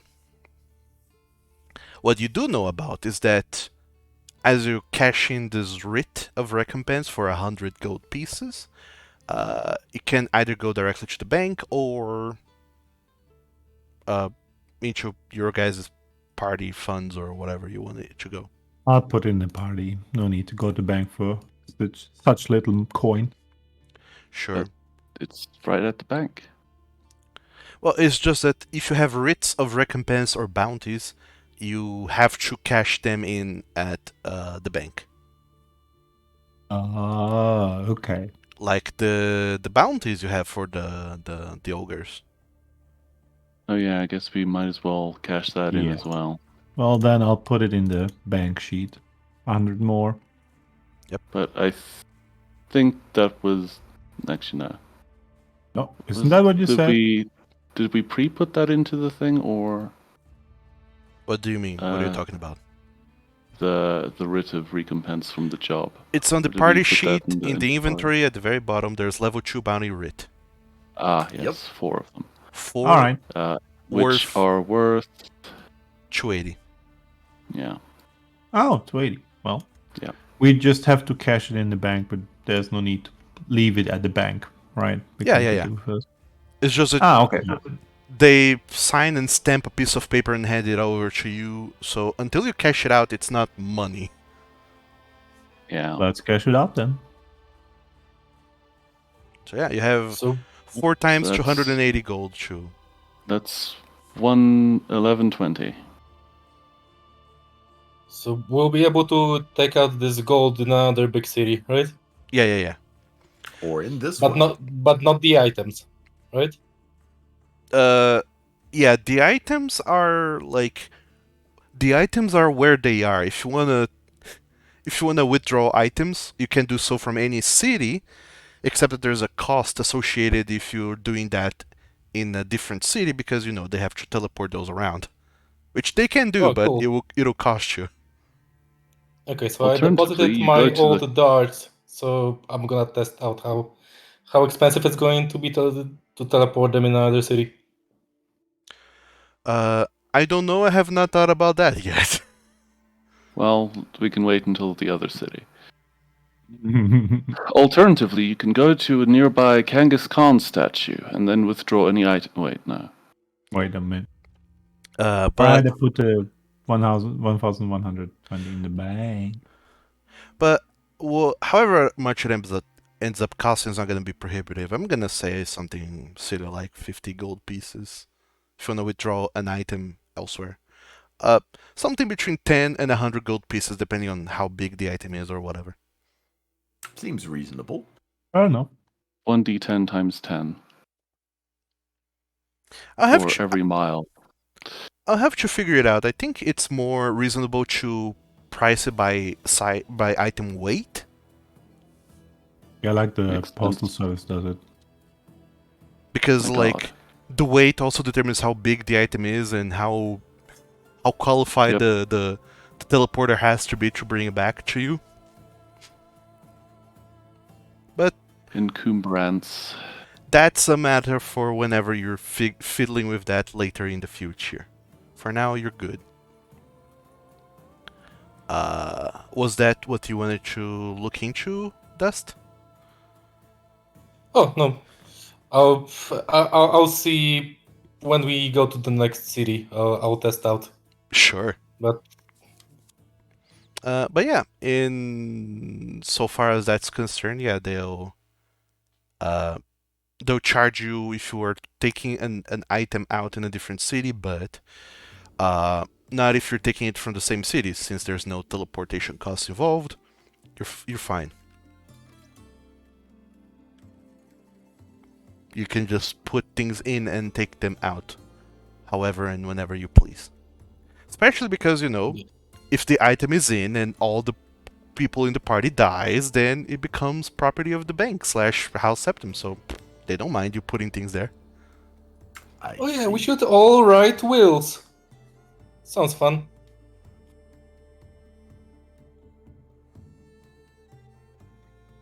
Which is part of the the long ass contract that you signed as part of creating your accounts, but the part of the contract they hope you don't look into it, which is you can make wills and they will honor the wills before seizing all the assets, but that's no here nor there. Anywho, do you guys have anything else you guys want to do before going to the arena? I have nothing else that I need to do. I want to see the match, so I'll be there. But after that, I need to meet that boy. Sorry, you want to see I'll- what? Trakar? The match, so I'm going to be there. But after that, I'm going to go and see the boy, Ah, the I see. fluff pad, the professor. Well, That that's people still You- think that I don't remember his name. You should invite him as a date to the Aria arena. Horace. Ah, yes. Let's go and watch your student being Yeah. beat to the fucking bloody pulp. No. So, yeah, you guys just enjoy a day in town. You have lunch or whatever, and then you go to the academy to fetch both Professor Aris, and Shane, I assume. Professor Wait, Hariyama. you're getting Professor to there? I didn't want him to come. Oh, you do not want him to watch the match? Why would I want him to watch his No, student sir. being beat? You Sorry. want him to watch you. I just misunderstood. It's fine. But yeah, you go over there then to the academy. At which point you see a bunch of things are going down. Namely, Professor Aris, who was for a moment talking to Shane and Shala, giving them lessons, now he's talking to Nerol, out of all people. Oh, Because as you clued him in, he's been looking into the serpent folk people stuff as well. The snake peeps who are trying to sacrifice him. Yep. Crab people. And it would seem they have made some strides in that. Whenever you return there, Nerol, he looks a little bit excited, as does Professor Aris, who watches you all come in, and Nerol wants to be the bearer of good news. It says, yes, they have it. They found out. Oh, about the snake people? Yeah. Apparently, farther down to the south, there's a cult going on with, snake people, lizard folk, and other reptilian peeps. Apparently they wanted to sacrifice me to their dark god. What's it called again?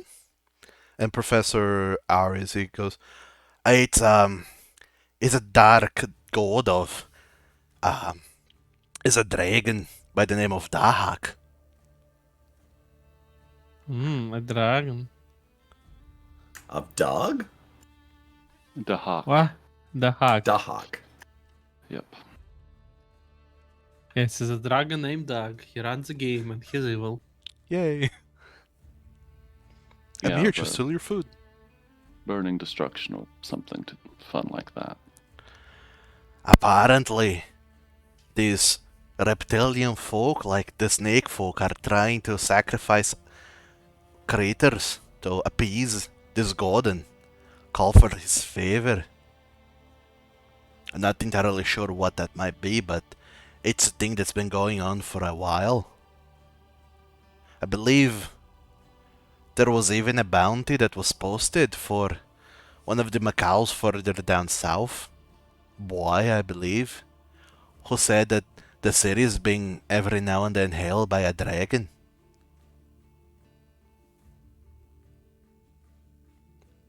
It seems to be the doings of this cult of Dahak. Well, I'm just glad we could save Nerol. And they're all like, yeah. I mean, now that we know about this, I guess it's good that we know it's only in those parts of the desert further down south of the river. But on the other hand, makes me It's too wonder. bad it happens. Yeah. Yeah. And Professor Aris, he continues. There is another scholar here at the academy who's been looking into that, and he can definitely give you way more information about this cult of Dahak. Does he know about other evil gods too?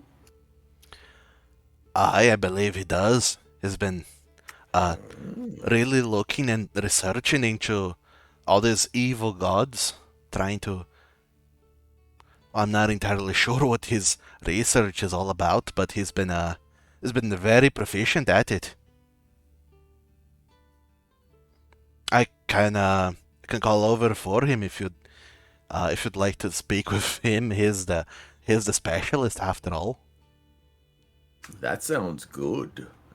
We know some things about Gord Heptatep. Did I get it right? No, Norgorber. Norgerber, excuse me. And we want to ask some questions about that. Professor Aris, he's completely out of his element with this talk of gods. He's like,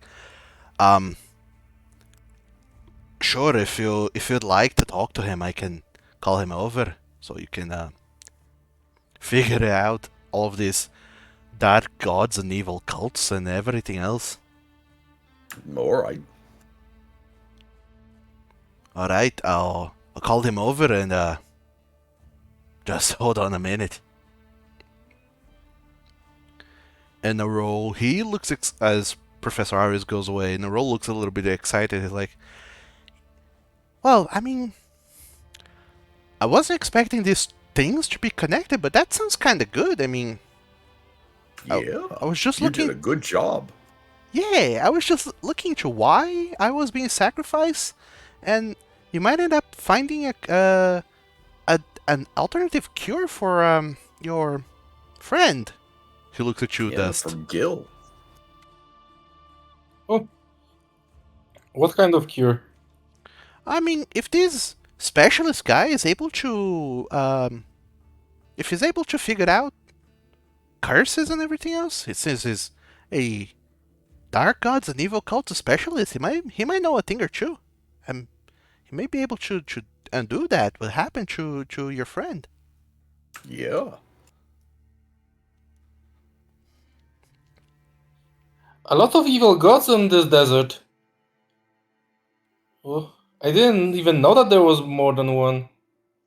If we were really in a pinch and had no other options, we could even plead to that dragon god. I mean, out of principle, I'm inclined to disagree. They tried to kill me for him, you see. Oh yeah, it's true. We are not at the best terms anymore. I mean, Could- at least you guys were not cursed, but or that we know of. But yeah, I think pleading and working with dark gods, evil cults. Yeah, that is bad. Oh yeah. Shouldn't we get ourselves checked for any curses? Oh my god, it's turned my fur white. I mean, it would be good to look into that. You I think. paint your fur white yourself. Shouldn't that have washed out by now unless you reapply it? It was bleached, so no. It's bleached. Ah, never mind. Never mind. Sorry. When are you Yeah, changing your you- coat? Is it twice a year? I don't know. I've got to wait for it to grow out. Yeah, it's gonna be really fun when we see the roots coming in and it's wrong color. But nonetheless, while you guys are pondering about this, just a short moment later, Professor Aris, he comes back with a youngish-looking man about his late 20s. A red tiefling comes by, and he is wearing academic clothes, much like Professor Arias himself. And the guy, the tiefling, he kind of freezes for a moment whenever he sees all of you. And Professor Arias just kind of gets your guys' attentions and point over to him. This here is the specialist on dark gods and evil cults and everything else to do with that. This is a fellow academic here at the at the Academy of Mercantes. He's Rendikar Antioram. Rendikar. Yeah, let me put What's it a into chat. gar? How do I rend it?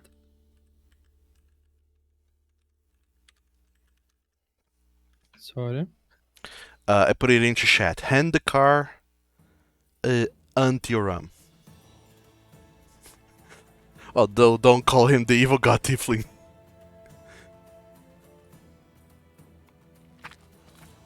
That's all kinds of odds and weird. It is. Sorry. Didn't mean that. So, Rendikar, he freezes as he looks at all of you. There's a faint recognition in his eyes as he looks at you, Trakar. And Trakar, there's a very strong sense of recognition as you look at him. Oh no. And the tiefling, he just looks at all of you before looking back at Professor Aris and saying, Professor, are these the people? And Professor Aris just says, Aye, these are the ones who are looking to learn more about Dahak and the Norgorber. So, I'll leave you to it. I'm gonna continue the classes for Shane and Shala. Oh, okay. Please do that. I'll see you in a while. And Professor Fluffbutt walks away to go back to attending Shane and Shala, while you are left with Narol and Rendikar. Narol, he looks up at the guy and is like, Oh man, you would not believe what happened. I don't know if Arius told you, but some snake people tried to sacrifice me to this Dahak guy, god thing, dragon, and these guys here, they saved me. So, do you know anything about that? Like, what's that about? And Rendikar, he shifts a little bit, crossing his arms and looking at all of you. There are many gods in the desert, some of which are benign, some of which are malignant, and Dahak and Norgober are, well, they are dark gods, so to speak. They are known to be petty and put curses on people and demand sacrifices of their followers and worshippers, so, you got the gist of it. Imagine you have more questions than just to brag about your accomplishments. We do, specifically about Norgerberg. We have some people that got cursed by him, and we need to figure out a way to break it, because remove curse doesn't cut it. Well, what do you know about the details of the curse? The group of people saved a person from being sacrificed, and the god cursed them to basically die in horrible ways. Unless they stop meddling in other people's affairs or something. There we go. So Norgaber has put a curse on a group of people who has stopped a sacrifice from happening? Yes. And hopefully you didn't give Dahak any ideas.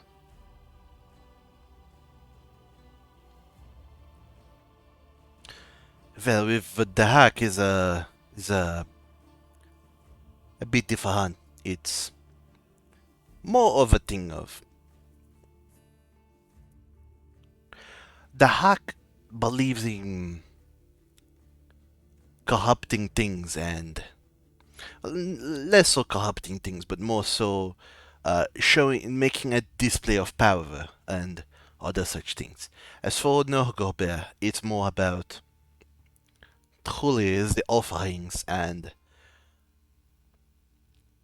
the thing with the offering is that for Norgobert, the offerings, the person to be sacrificed, they have knowledge and secrets and hopes and dreams and a future, all of which are being offered to it. And as part of the sacrifice, this future is, well, cut short, so to say. Yes, snuffed out.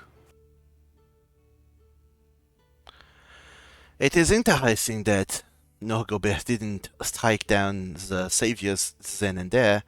Makes me wonder. Could it be perhaps that the saviors were stronger? Strong enough that a deity would not dare challenge them? Well, they were powerful and they wielded powerful magical gear. So they could be strong enough. Because as it is, deities they don't act directly into the world.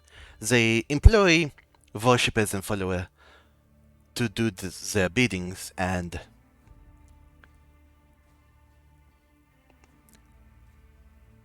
I don't know who was part of this cult that were about to sacrifice this person, but if they were not fighters, capable fighters, and or as we'd call it, cultists of a higher level, they would be just slaughtered.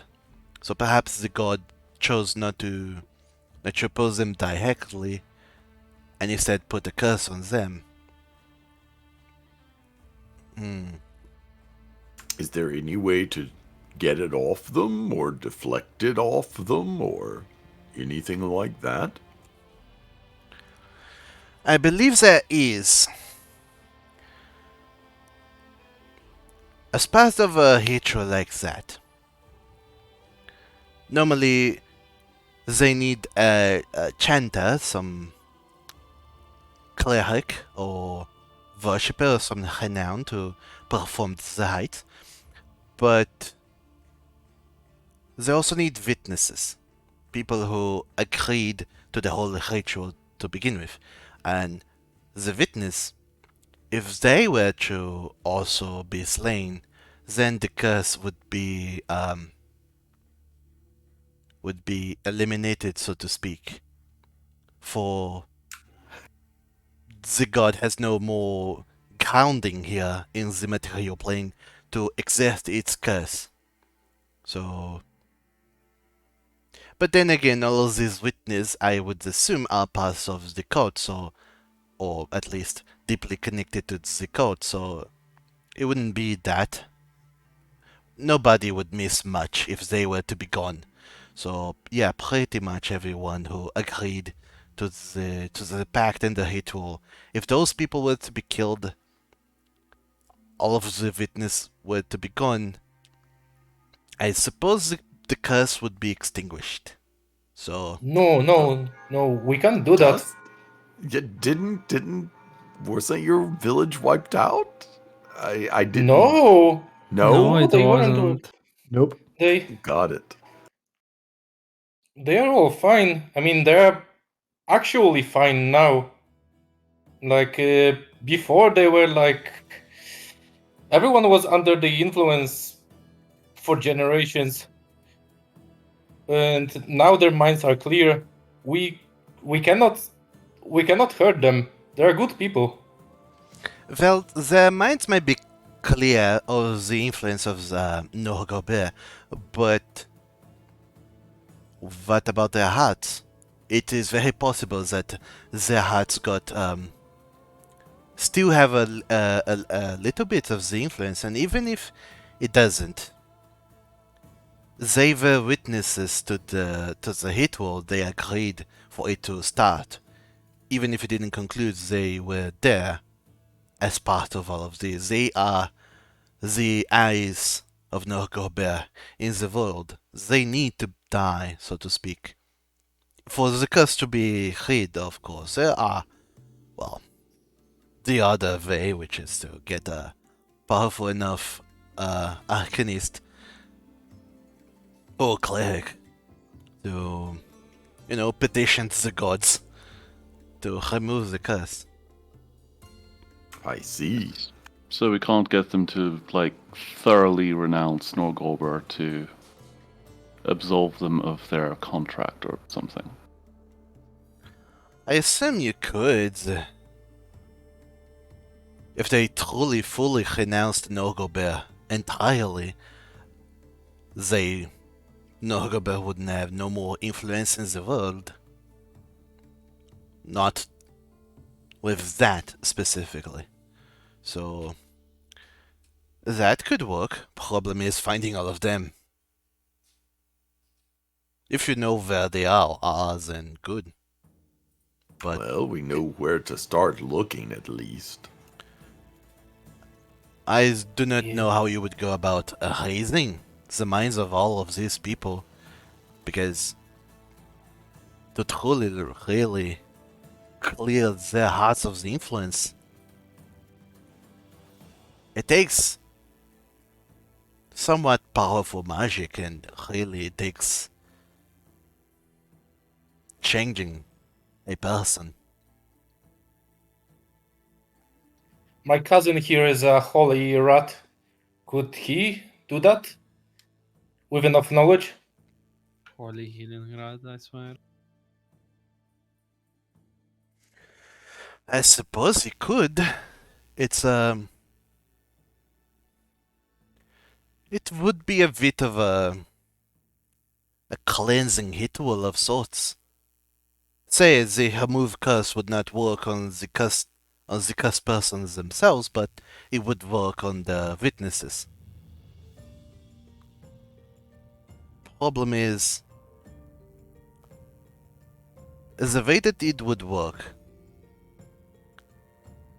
remove curse would erase their minds and memories of everything up until that point. If it was too long ago, you might be, ridding these people of years of their existence. Yeah, probably would at this point. But so does killing them. True. Who? Like I said, they are cultists anyway, so killing them shouldn't be a problem, but if you are averse to killing them, then yeah. Using spells and magic to change their hearts and erase their memories are the second best. All It's a right. little genocide between friends. That's at least, we've got something that we can start looking at now. Dust. That's all pathetic, though. True. Dust. As all of this is being said, you think back to it. The people who agreed to this ritual happening is the cleric who was going to the worshipper who was going to perform the whole ritual, but the Sand Dancers have killed him ages ago. But the rest of the people who have agreed to this, the witnesses, so to speak, is your family. Your mother, your father, and your brother. Glow of the Sun. Yeah, I have to talk to my brother then. So I'm gonna have to either erase your memories or kill you. Oh no. It's getting more complicated. So you could erase the past 10 years of their memories or kill them. But didn't he get married? We would erase that. Oh, yeah, that sounds... Oh god, why is it so complicated? Well, I'll have a talk with him and we'll see. I'll explain things to him. I mean, if there was... If there was supposed to be an killing done, then, the easiest way to break the curse and save the whole group of people is just to bend to the god's demands. So, since we don't want that, we cannot kill anyone, right? I don't want to kill anyone. I mean, uh, I mean, let's work on the plan that involves everyone surviving, right? Yeah? That means either getting a powerful enough wizard to remove some curses, To cast a or wish. to petition. Yeah. Or Keeps getting down to wish. Well, you well, get that you, or a very high level modify memory spell, but my character doesn't know that. you need a very powerful wizard to cast wish, or a very powerful cleric to say, "Hey, one of the good gods, can you undo this, please?"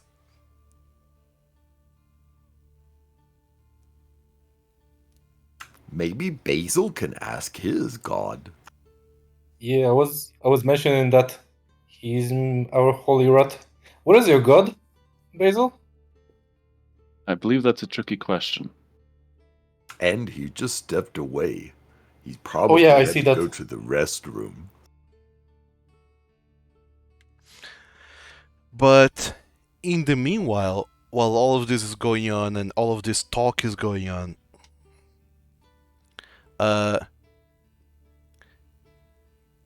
Narol, he seems twitchy.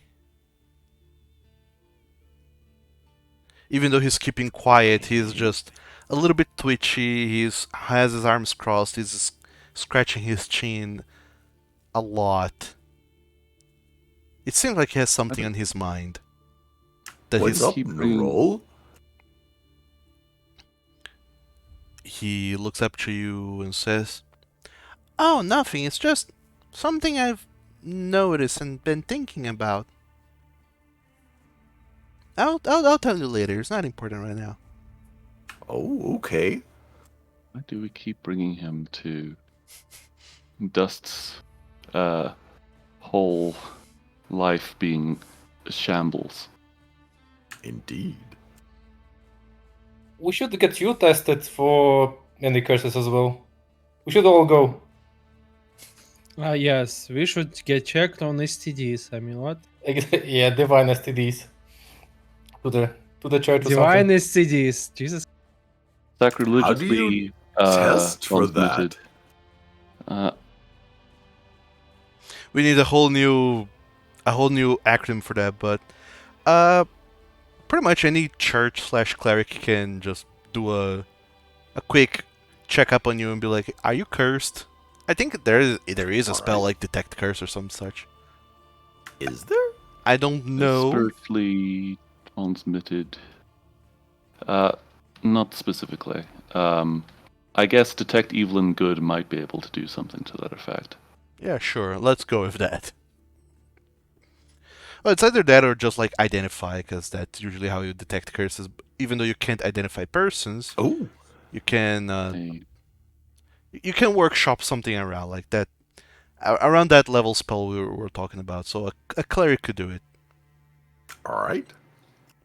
Also, normally if you are cursed, usually you know about it.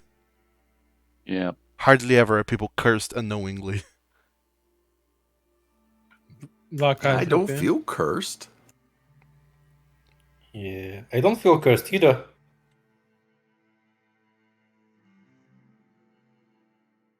I don't feel nice, but I don't think that's related to the curse. Nonetheless, Professor Aris, he returns with a very old-looking Skitravi. And Professor Ari says, "Sorry to interrupt. I was also talking to the headmaster of the academy, and he really wanted to meet the people who have been aiding me with the research on the ruins thus far. So if Oh, let's meet all the academy now. Wonderful. I don't mean to interrupt. We can wait until your discussion is done and over." Oh, no, I think we're finished here for the moment. And Rendekar, he nods. "Oui, Professor, we are finished, I would say." Sir Rendika, could I sometime come to you and talk a bit more? I would like to learn more about Norderberg. And because despite him being a big part of my life, I don't know the details of him. He was pretty secretive.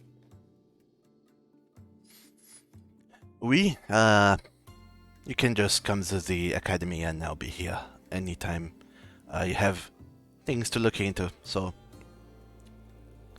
Awesome. just Thank find you. my office and if I'm free, I'll attend to you." Thank you. Of course. If I'm not needed anymore, I'm taking my leave. Well then, should we go and see Tak fighting against our friend?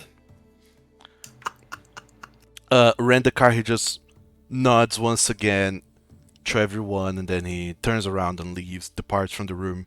And Professor Arias says,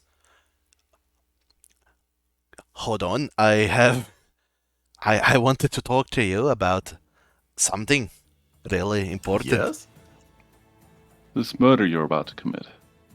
No, I'm not going to kill him. What? Not what? Truly, really, I just wanted to introduce you all to the headmaster of the academy. This is headmaster. Where's his name? Headmaster Haring Tioram is also the head of the Tioram House. Tioram, he pretty much runs the academy. And the very old, wizened-looking Skitravi, he looks up at you all. There you go. That's the name. I'm only Ah, 4 very good. years old.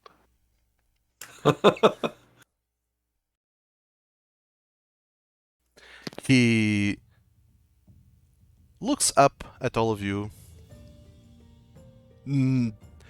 looking at each one of you for a little bit of a long time, kind of taking in your faces and your whole visages as best as he can. "Oh, it's always good to meet more people willing to risk themselves for the discoveries of the academy and civilization, as it is and as it was. As my Yes? associate here has introduced me, I'm Haring Dioram. I'm the lord of my house and headmaster of the academy. It's.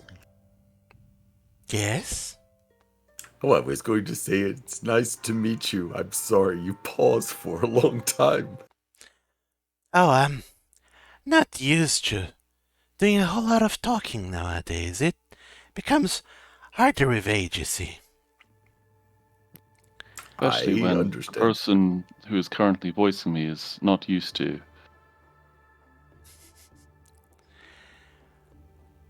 such breathy voices. I don't know.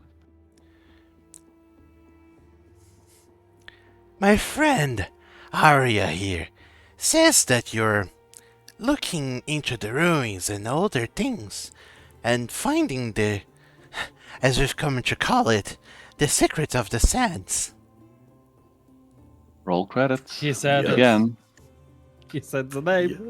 Yeah. Yes, we've been doing that, and he's been very helpful in helping us target the areas that we're searching. So, I have a vested interest in your success in this endeavor. If you do not oppose to it, I would like to help fund a little bit of your expeditions and explorations and discoveries. Well, that sounds good. It is good. As I come to But understand. on one condition, though. Oh, yes, what is your condition? You may give us That money if- on one condition. No, the tiefling has nothing to do with it. We don't cooperate with him. He doesn't come close to us. He doesn't need to know about it. He stays out of it. You mean Handekar? Mm-hmm. Oh, of course, I don't think he needs to be involved in this in any way.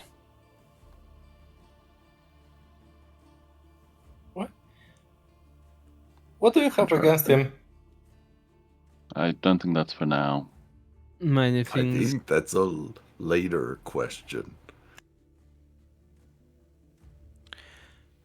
Well, that's fine by me. Handekar is a young, brilliant mind and a ward of House Theorem, but as it is, his specialities lay with research into the abyssal and the celestial, and not at all with the ancient civilizations and what was lost. So, we don't need to bring him into the fold of this. My proposition is that your group needs a good base of operations to operate, and I'm willing to fund that, if you don't mind. And if you agree also to disclose any and all findings that you have directly with us here at the Academy. What's the Sure. catch? Just we find we give it to you Yeah. for payment, I mean, of course. that seems fair. I mean, we give most of the things that we find to Professor Aris anyway. Well, that's gold and living quarters, I guess, or a place to stay in. Count as. What can we do with this place you're willing to provide? Well, if there's anything you need as part of your research and expeditions, we'll look and do what we can to provide, not only here in Mercantis, but in any of the Macaos in the desert as well. As part of it, also, should your findings become, well, particularly interesting, revealing, and just world breaking discoveries as it is, I suppose that I should also award you citizenship into Mercantis as wards of my house as well. Oh, That is something we've been working towards, so that sounds like a good arrangement. yeah. Oh no, people are disconnecting. They don't like it. It was me. I'm back. So if you agree to work with the Academy and look into these ruins and discover more and report your findings to us, in time we might find your contributions enough to guarantee you a place in the city as part of a citizen of Mercantis. What say you, friends? I'm good with that.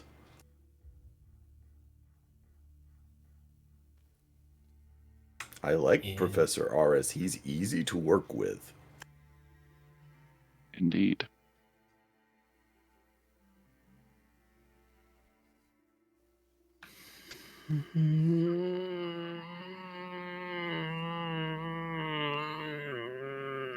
What about you, Drakkar? You're making an awful noise.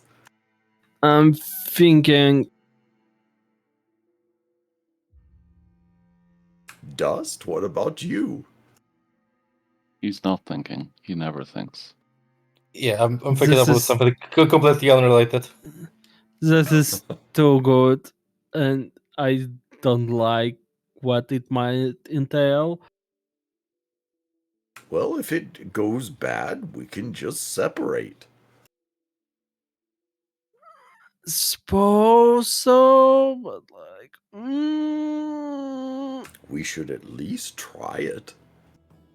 well, I don't know. You'd be working with the professor more often. Well, yes, but it also means the academy is going to be more involved, which is not something I particularly want. Well, I Young guess we don't have to do Drakkar, it if you don't want. I have talked a small length about you with Haria. I come Oh, to no. understand you previously were a student here at the academy. Think of this as a chance for redemption. I don't need a redemption. Redemption was The the other thing. academy who wronged me, I don't care about redemption. Well, then take this. You're the one who needs to redeem themselves in my eyes. Well, then a awfully good deal sounds like a good path to redemption. Then think Or of it this sounds not. like a thing to take advantage of us. Don't think of this as redemption then. Think of this as a chance to prove the academy wrong.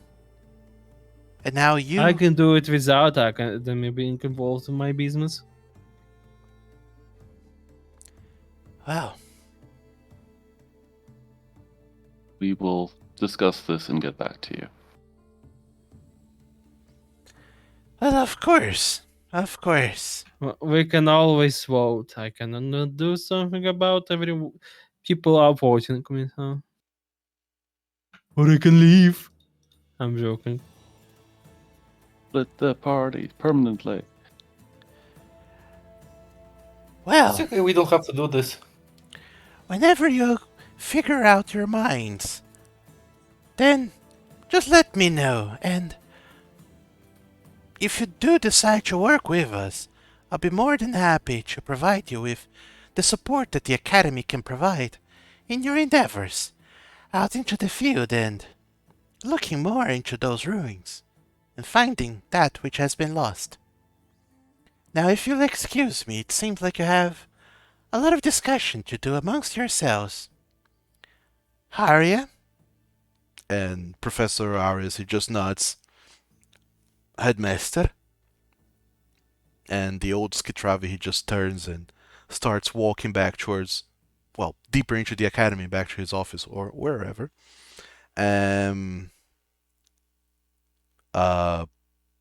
Professor Arias, he kind of just looks at all of you guys, then he looks at you, Drakkar, and he says, I try to understand your position, and I do really. The academy has slighted you, I understand, but this is good. This is as good as it's going to get, Drakkar.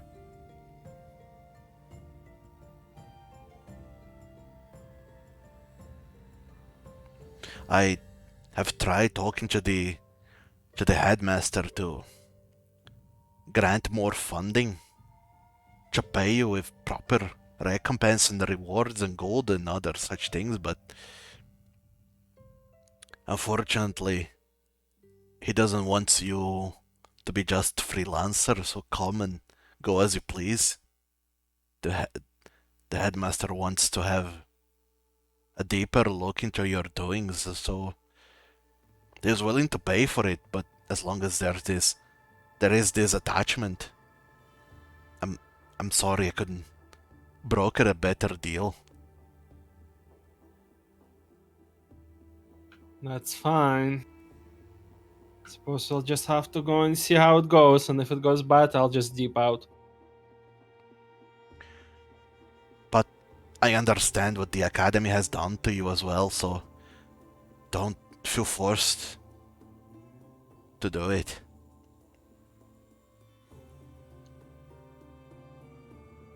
Not much I can do about it if people want to go for it.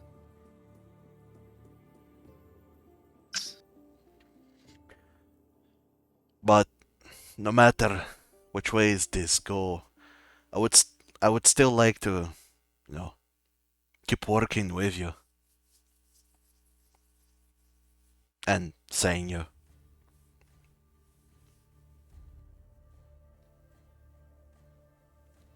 Yeah, I know. Let's just get over with it. What do people want?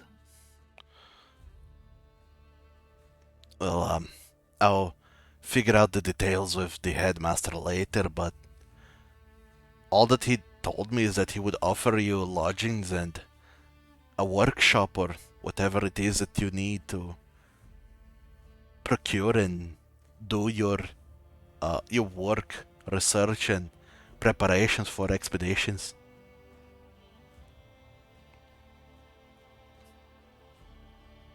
It seems fair, Trakar.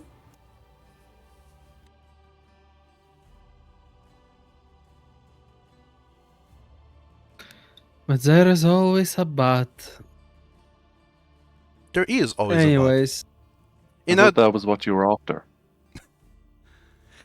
I am going to kill you.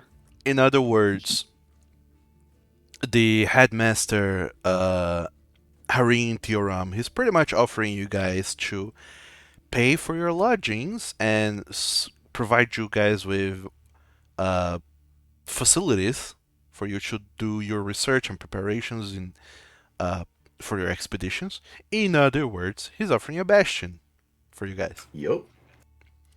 Either here in Mercantis or any of the other Macaos as well, wherever you prefer it to be at. I like Mercantis. Nice and completely out of the way of everything. Yep. And also, if you work with him for long enough, you also get citizenship properly. Think of all the interest we can have.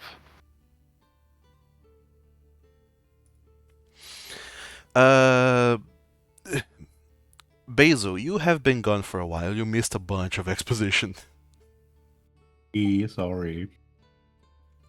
So just to catch you back up on the things that happened, Rendakar, the Tea has not yet been spilled. Rendakar, the Tiefling, has talked a little bit more about what else could be done to rid the cursed people from the curse, and apparently all the witnesses to the ritual, people who agree that this is how the ritual should go, they need to die, and then the curse would end because there's no more witnesses in the realm to push forward the wills and the whims of Norgorber. Unfortunately, that includes your brother-in-law. Yeah. That would be Dust's family. They need to be killed, or they need to have their memories of their whole lives up until that point erased. To which we ask, maybe your god could intervene. Could you talk to them, or is there a way to talk to them to somehow get divine favor to offset this, or?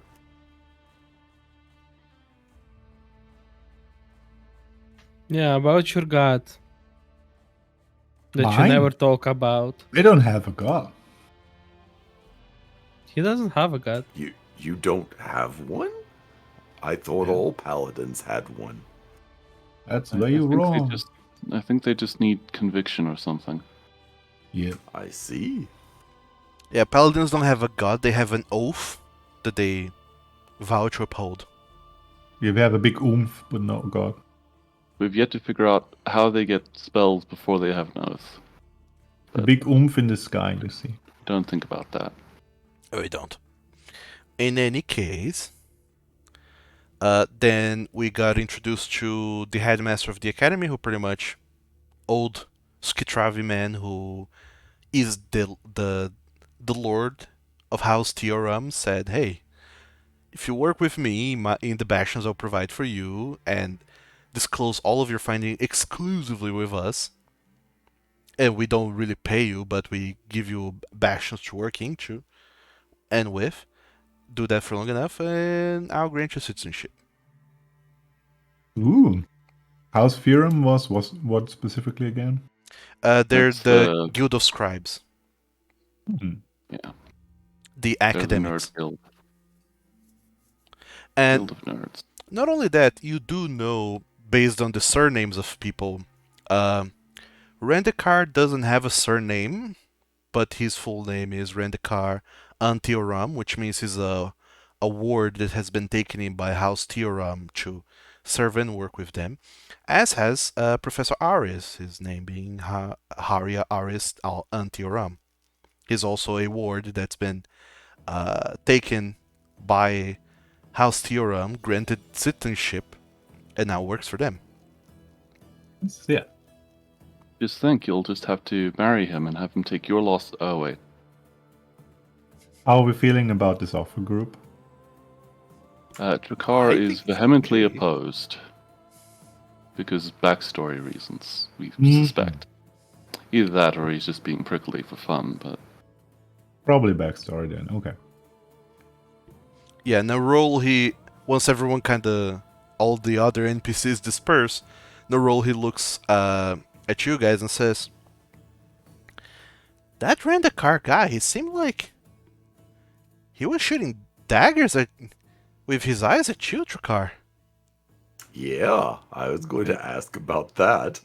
it looks like Drakkar was shooting back.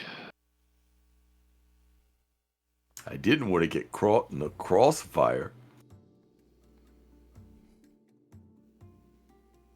So what is up with it, Drakkar? You used to Why fight do you with want to some- know? It's none of your business. Well, you've Apparently it gotten in is. other people's business, so what's it about? I'm not obliged to tell you anything. No, you're not obliged to tell us anything, but we're asking. We care about you and kind of interesting, and it feels like it's bothering you. So. I know about that. Is And it if he's a bad person, we need to know. something that could, butt us back later? Is Yes. he your ex? No, I would never. All right. But you don't have anything against tieflings, do you? No, just okay. against him. Oh, okay. So Well, what did he he's do? a thief. I mean, He's a thief, a fraud, an asshole, a classist, everything bad, and he just keeps a face. Did you steal Oh. it? Did he steal your heart? No. All right. Why do you think it's something romantically involved? You're fucking annoying about this. Sorry. he's a thief, you said. So what did he Yes. steal? Something that wasn't his. All That right. is the No, definition of don't theft. dare. Don't you dare to say that. It's like pulling teeth with you. Tiefling. Well, do you think Do you want? There we go. Do you think he'll steal more things? Yes, most likely. Oh. To fuck with us because he probably is not happy about this agreement we might have. Oh, he Should didn't we be seem. worried about our stuff or something? He didn't know about it. He left, and then we were had a proposition. Right?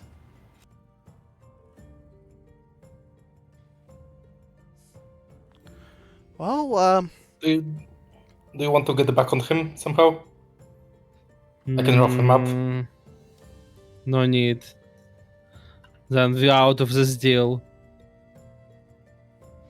Well, I mean, that is something. He is a citizen, and you know, if we were to do something against him, we being outsiders, it would be our end here in Mercantis. Yep. Just like I want to get the septums, but there's nothing I can do right now that won't cause grief for me and the whole group. Oh, you have history of the septums? Don't get me started. You missed the back part of my reveal. Oh, Cleric, The clearly. reason that I'm bleached out. Septums have nothing to do with it, though. What do you mean bleached out? I don't normally look like this. And sepsis Yeah, have we- nothing to do with you being bleached out. Well, that as well. I mean, yes. You know what? I think I'm just gonna do the managing of the business and leave the backstory talk for whenever you guys feel like I need to know, because it feels like it's a lot, and I don't know if it's important It's a lot. or relevant for me to know that. It's not really. Alright then. You're fine. We will spare you the pulling of teeth. Oh, thank you. Yeah, sure, alright. You will go back to looking into this hack and other such things. Yes. Yes. Please do. Okay then. Let me know if you need anything. All right.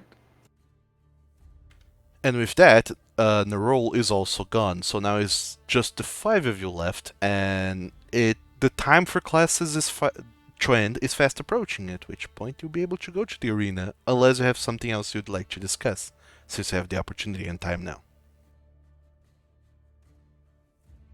I think we're okay at the moment. I mean, unless Trakar wants to come around, but, you know, we've tried, and he does not want to talk, and he's getting angrier by the minute, it seems.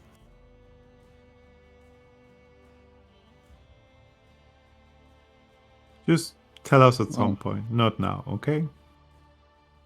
I'm not obliged to Doing- tell you anything. I'm Well, not oversharing considering- like you are. Well, Right, be considering difficult about this apparently is getting in the way of our business dealings, as that was what we were just discussing, and your opinion on the matter was kind of obstructing it, it is our business. Literally. You have to say something, and it does get better when you say it.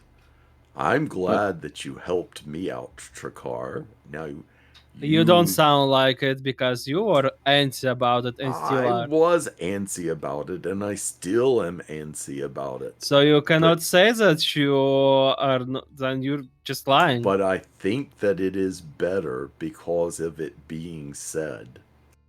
It's also, once again, somewhat hypocritical that you seem to be fine with dragging other people's business into the light, but not your own. That is true. And what? Am I supposed to fix that? Am I supposed to tell you everything about myself? My every second of my No. life, every secret I No. have? The part that is important to the deal. I told you he's a thief and he is not to be trusted. That's enough. Not him. Why do you not trust the Academy?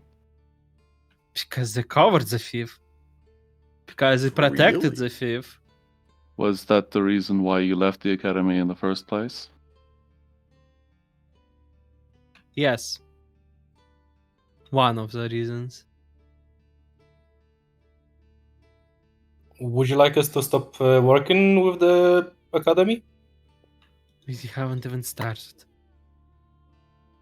Would you like Well- us not start working with them then? Well, but Yes, we are I would working like with the that. academy.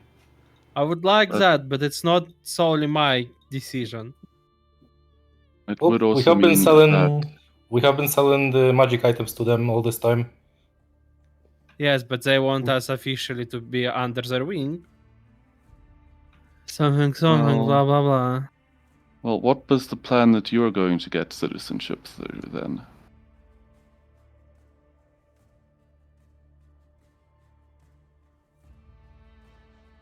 Yeah, surely you have an Through idea. other means. Through House Septum? Maybe. Through... Oh, don't trust them. Oh, so it's fine. I see.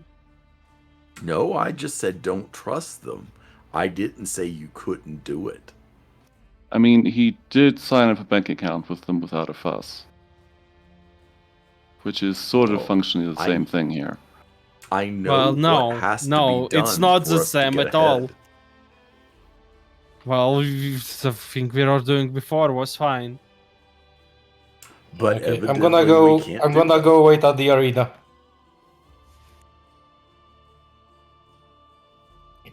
And I just leave. You have a meeting. Tak, leave me alone. Go and beat the shit out of this child. Ooh.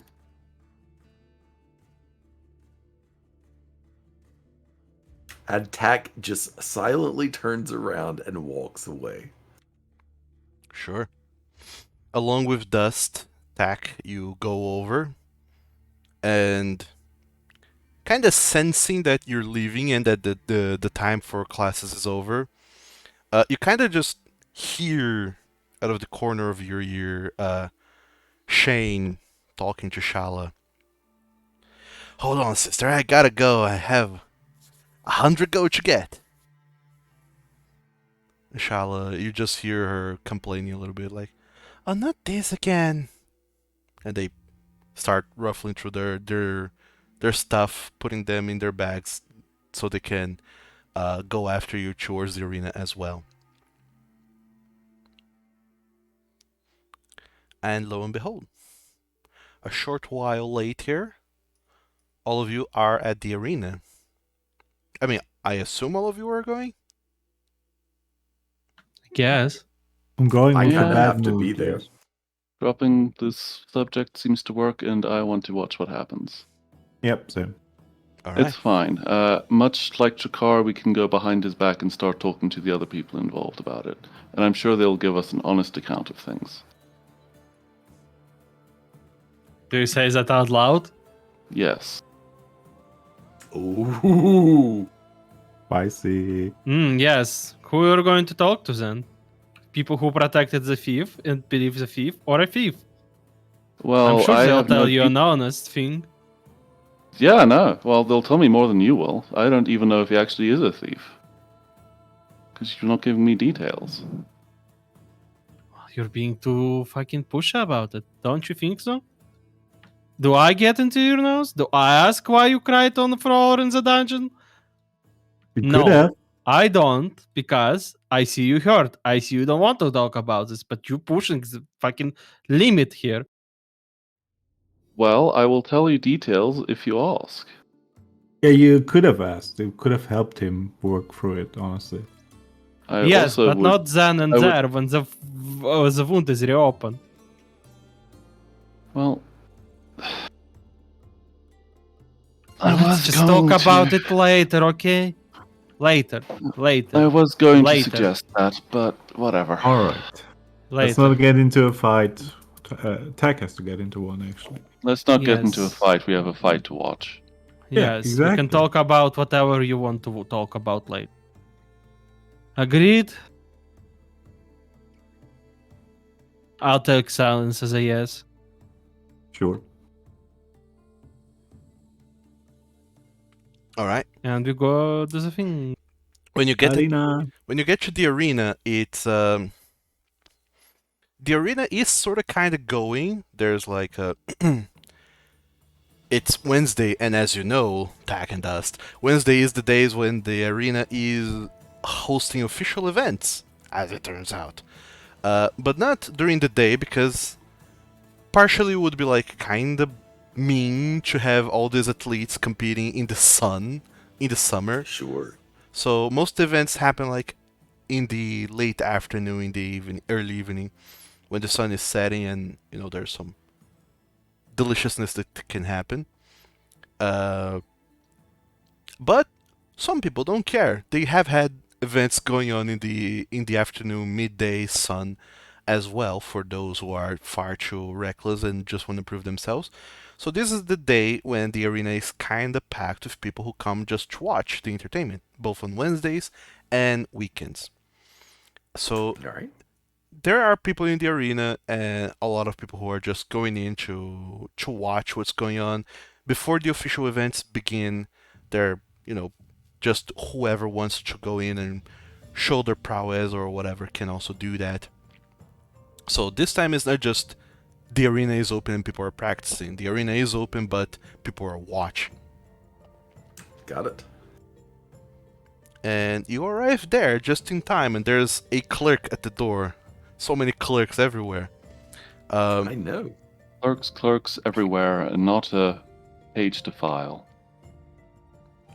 The hobgoblin clerk at the arena door, he looks at you specifically, who don't look like you're dressed for an arena match, and he's like, the stairs to the rafters are that way, sir.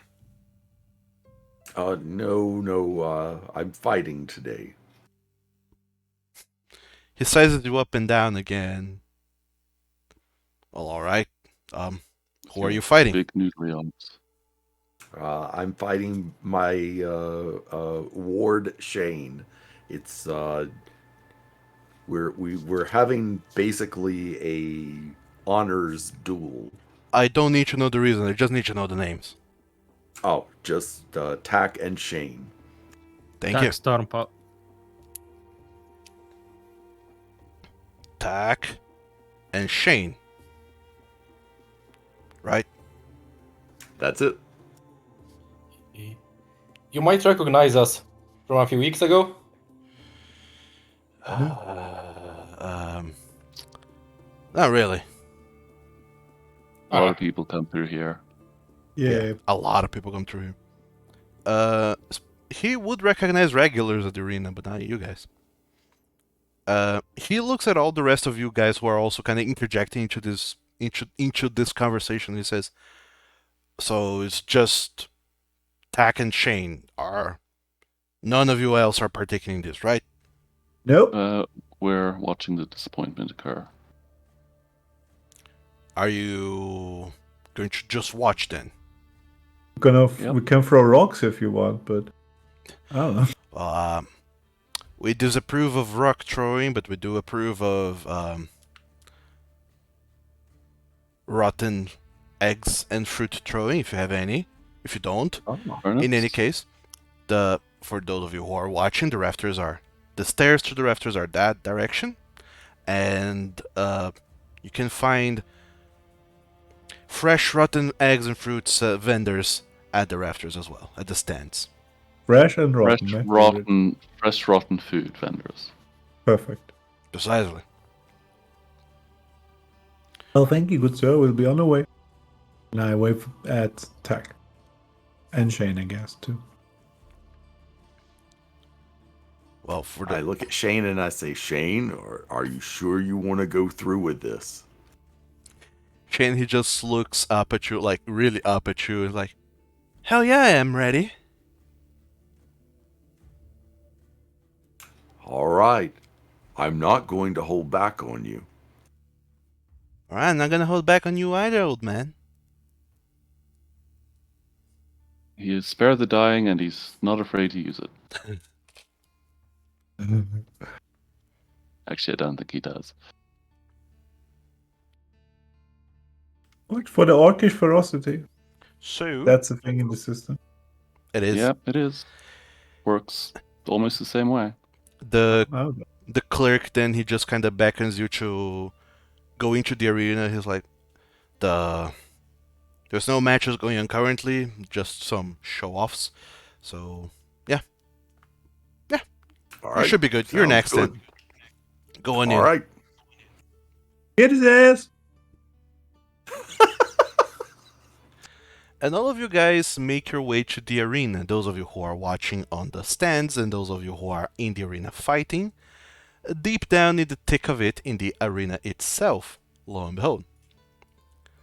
And as you guys walk in, both you, Tack and Shane, you can see that the arena is like kind of full of people, is a little bit packed. But most people are still like just half paying attention to what's going on. People are still like trying to get the best seats or talk to whoever they came here with or buy fresh rotten eggs and fruits to prepare for the proper actual event that's going to take place later on. Rotten fruit at discount prices. Actually, Sure. I lie. It's at an immense markup because it's an event. True. Yes. It's not discounted You at all. you always have to sneak in your own rotten fruit in a pouch in the bag. Yeah, if anything, it's just about as expensive as regular fresh fruit. Ugh, But fucking cinema prices. people, of course, take the opportunity to have this one moment when they can just throw rotting food at other people with no impunity. It's all for the sake of entertainment, anyways. I'm buying some fresh rotten fruit to throw. I'll Or get silver. rotten food because I'm not approving of whatever is going to happen. Sure, yeah. There's a bunch of like all kinds of people, some Skitravi who are walking around with face masks and a little cart of fresh rotten fruit and eggs and other things. And all of you find yourselves inside the arena. You could always inspire Shane if you want something really funny to happen.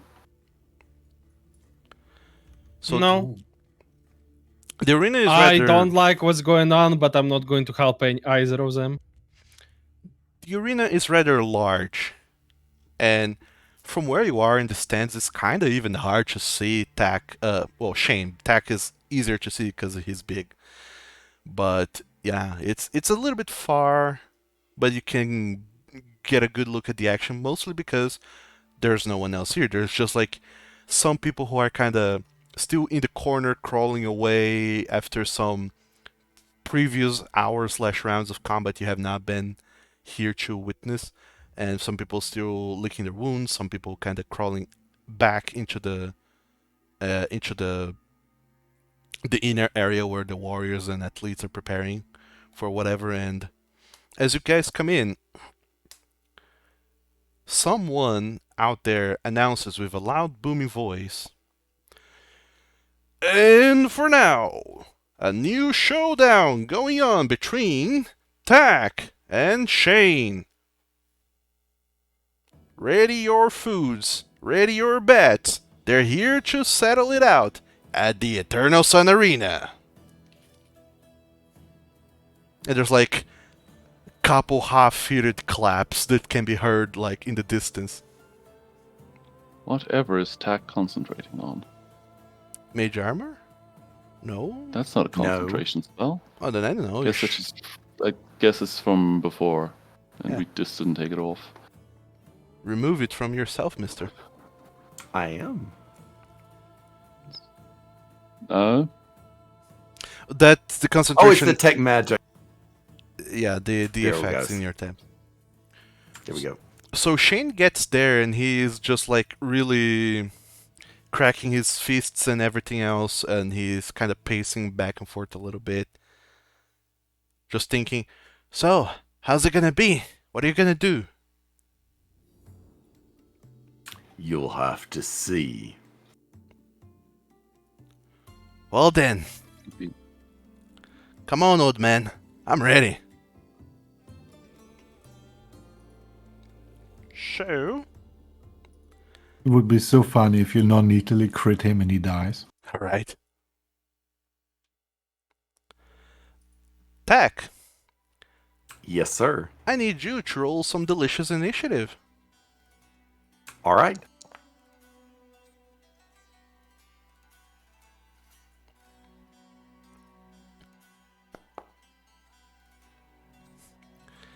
And for better or for worse, it would seem like Shane is going first. Sounds fine. He's a strapping young lad, and he's been preparing for this. He's limber, he's quick, he's agile, and it's his turn to go. As this nonsense starts, he immediately goes, draws his bow, and takes a shot at you.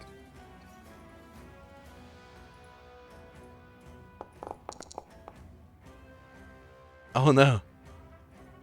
Good shot. But he misses, noticing like, damn it, you're so big, how come I'm missing? And it seemed like he's a little bit flustered by the having to put on a display here in the arena, and he tries to run behind the column. Actually, he's gonna use his bonus action to dash because he can do that. So he goes and hides behind the column, and that's gonna be his turn. All right. Then I'm going to move 30 feet.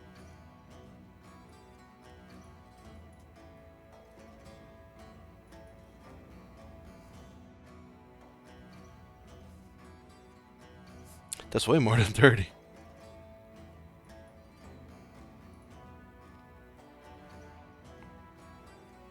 And then I'm going to come over here 30 feet as I dash. Ooh.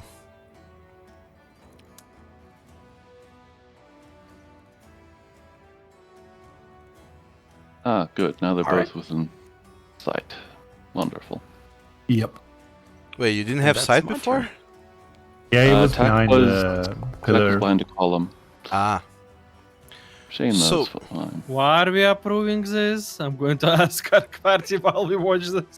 I didn't, but they just, So as all of this is going, by the way, you guys can move around in the stands if you'd like. I mean, I don't know Yeah. that you can because you're in combat mode. That's right. Never mind. Yeah. We are in No, we combat can't. mode now. Otherwise, I would have. Yeah, Uh, same. I tried already. Sure then. You guys have free movement. Go wherever you would like to go to. I run down and kill Shane. What?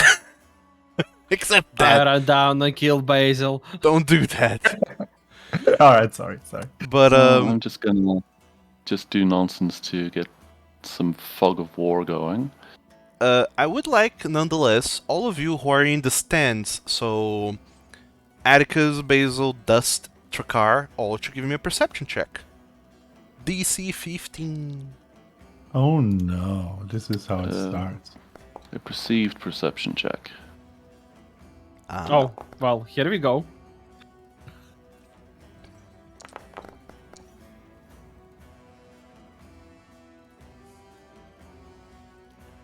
So, yeah.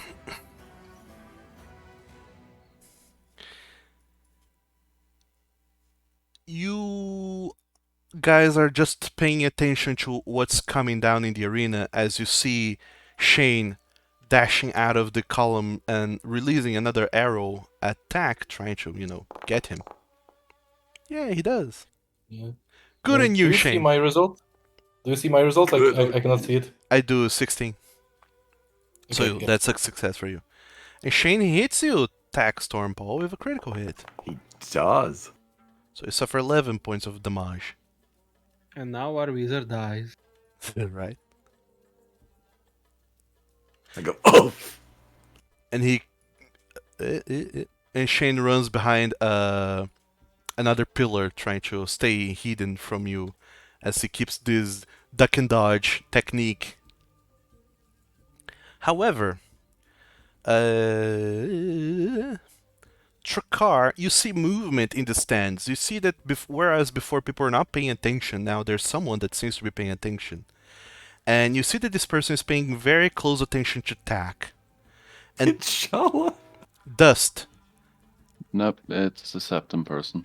you too notice this Oh. person paying attention to tack. Very close, specific attention to tack. And you recognize him.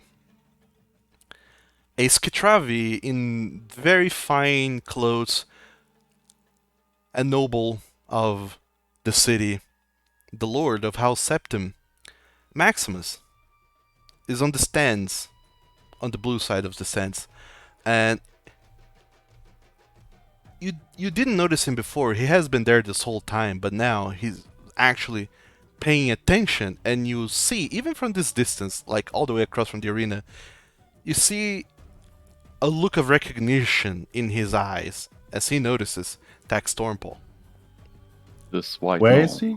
Can you ping it? Yes, in the... There is no Ah. token, just imagine there's a Skitravi boy there. VIP blue I launch. cannot. My brain will literally melt without a token. Ah, Oh, Mlenos. sorry. If possible, I would like to get closer to there and maybe like eavesdrop on him because I hate that guy as well. And Sure, you can't get into the VIP stands, but you can get to the stands closer to him. yeah, like I could climb over the roofs and stuff and get on to that side, maybe. I mean, yeah, you can just like walk around the arena and get there. We can walk Yeah. through this thing on the north side, right?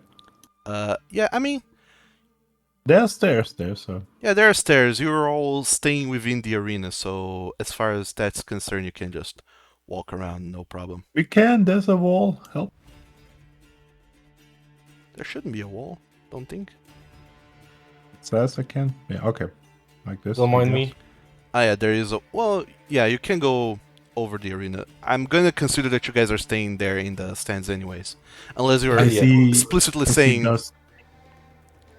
Go ahead. Go. Unless you're explicitly saying that you're jumping into the arena, then yeah, you're staying there. But I just see dust crawling. Also, since I need to see get to Dust them. doing that, I'm going to follow. What is Basil doing? Oh, he's following as well. Anyways, Following dust. yes, following Dust. okay. Salongia Atticus. A rat. So you see there is Maximus there in the stands with some other bodyguards and other noblemen and noble persons. Not only is Maximus there, but also his lady wife. What's her name again? I forget. Ollie or something. Fiala. to that- Folly. Fiala. Falia, yes, that's it. Thank you. No. Oh no, I didn't get her a token. How silly of me. That's fine. There's a mouse there with some cheese. Great. So yeah, both Maximus and Falia are there. And some other noble persons I'm not gonna bother making tokens for. But yeah, you just start darting across the arena, all of you, to get there for some reason. Tak, what are you doing? Move.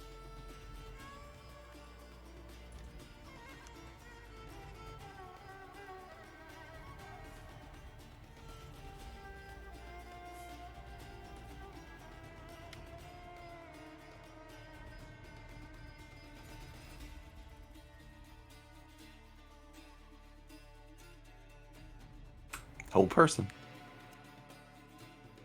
Oh no, you're holding person on him? Yeah. Oh damn. Shane is going to try and make a wisdom saving throw. He has no modifiers to this, so it's just a straight roll. He's held. He's kind of stupid. That tracks. Then I walk up to him and tie him up. Alright, hold on, not in this turn yet, because that was your movement Your in action action. has been used. It was, yes. So, as Shane goes behind the pillar and you just very slowly follow, and as soon as you get look of him, you... Also, what happened to your health, mister? I took it out of my arcane ward. See it there? Forgot my arcane ward. Ah, that's right. Wow, your arcane ward is 11 hit points? It's 14 now. Oh, okay. Yeah, so It goes up. you should have some temporary hit point left over then. 3 temp. I do. 3. Yep. Yeah, put it in your temporary hit points then. I've got it in a tracker. Oh, okay. Yeah, fair enough. But you can put it in temporary just so it's easier for all of us There you to go. know as well. There you go. So you just go over there and cast a spell, and poor Shane, he just... Locks up. Yeah, he locks up as these arcane chains kind of hold him in place, and he just immediately becomes paralyzed, and he can't do anything. He just, you see his eyes just widening in surprise as this happens, and it's like, yeah. And as you approach him, Tack, to tie him up. By the way, you get no experience. He's worth 0 experience points. Yeah. As you approach him up to tie him and such, You're saying he's worthless? Okay, I see. you hear very distant and slow clap coming from across the arena.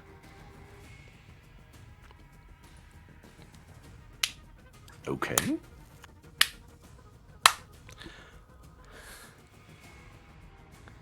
It would seem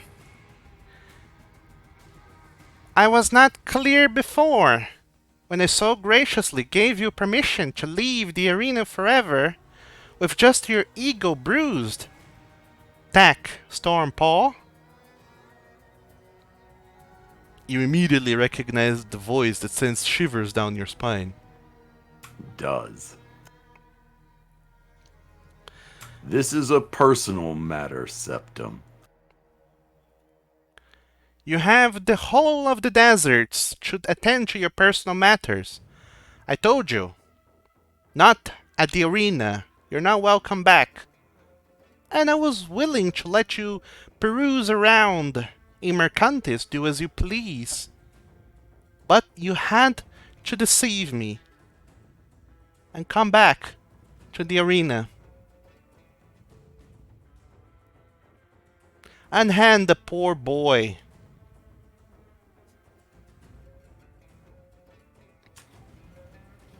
He goes with me. We're taking care of him. I wish to speak to the boy. He is a fighter at the arena. He deserves, at least, to make his case heard.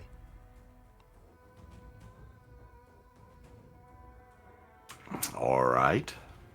And I let the spell go on Shane.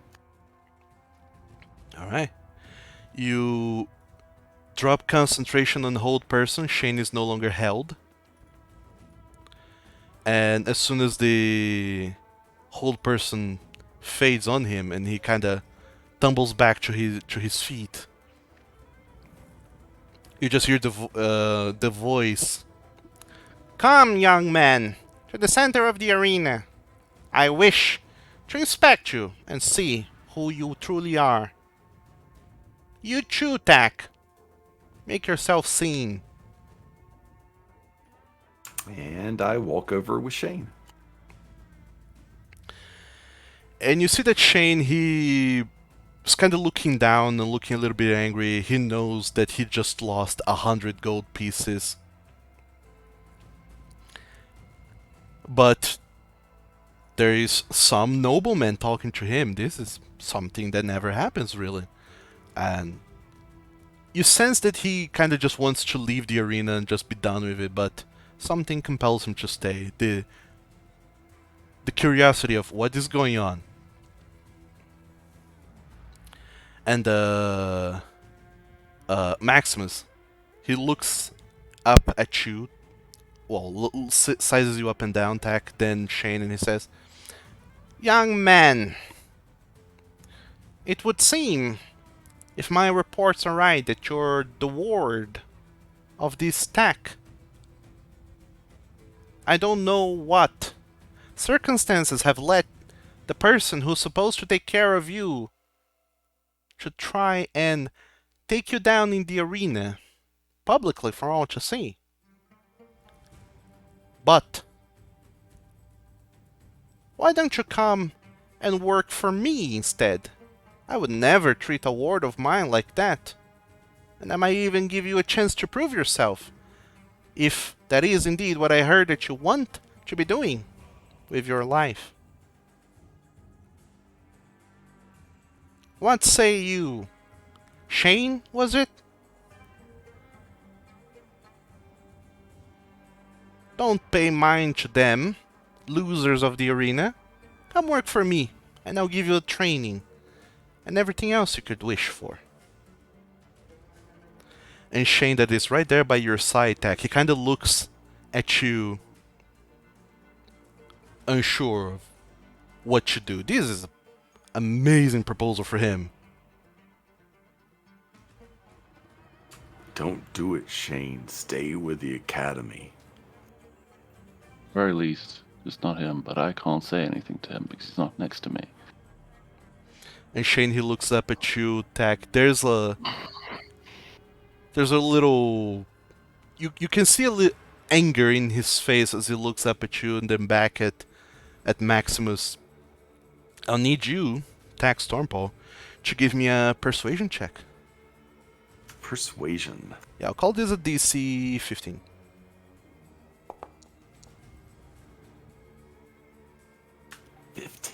Would you look at that? He Didn't even have to use inspiration. I didn't, and let me tell you, I would have.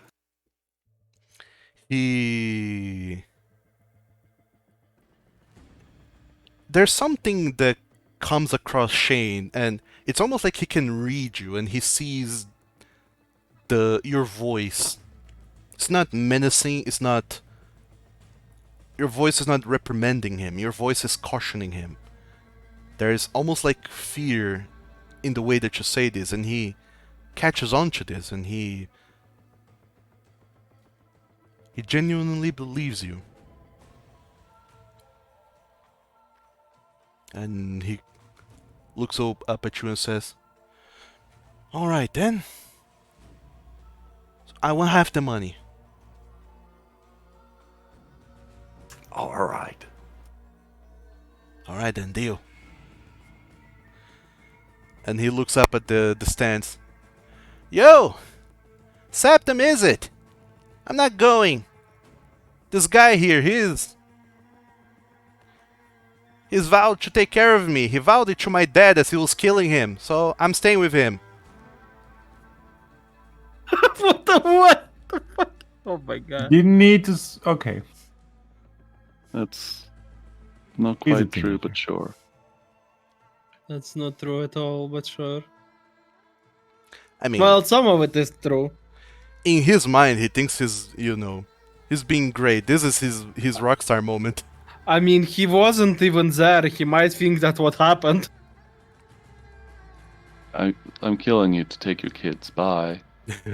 I vow to take care of them. And with that, Maximus, he just kind of just shooks his head, and he turns to the side and says something to Thalia that you, Tack, cannot hear. Thankfully, however, the rest of you who are close enough can hear this, so Tricard, Dust, and Basil. You hear, in a whispered voice, Maximus Septum talking to Thalia, and he goes, Kill him. "So these are the people who found Jergly?" And she just nods. "Yes, it was them, all right. Well, it seems like your friendship with these people have been really short-lived, because I gave him an option, he spat on my hand, and now he must pay for it. It would seem, Tack Stormpaw and Shane, that despite my very generous agreement to both let you go with just your bruised ego and give you a space amongst my workers and wards, my generosity is being scoffed at. All that I offer is being denied. So, if you want to be in the arena so badly, so be it. People of the arena, the main event has not yet started, but I have a new entertainment for you. I call forth my warriors to face these interlopers who have no place in the arena. Nemean, Odzi, get there. I'm jumping down. I'm jumping down. Sure. Waiting for this to happen. You're going to break your leg. I land on the cauldron, obviously. I'm fine. And then I go. So- Just be this sure was- it's not full of green stuff. Oh wait, it is. Oh no. This Uh, was loud enough for everyone in the arena to hear. Yeah, loud enough for everyone in the arena to hear. So you see, Atticus is definitely jumping in. of course, you see Nymean and Odzi. You remember them. They come out of the door Yep. underneath the stands where the man is staying at. But not only that, he says, and ever since your last encounter, I have recruited a new warrior for the arena. A new one amongst my midst. Meek! Ro Ave. Come, Meek the small. make yourself known. Oh my And god. by the it's way, happening. Shane, is it? Realize what's happening. You won't live long enough to regret having denied my offer. Do whatever you want with Tak, but the orc, I want him dead, before the sun is set. And you see a lizard folk coming out of the door as well. And all of them have their orders. Shane is to be slain. No. So No. it seems it's time for you all who want to partake in this to roll for initiative.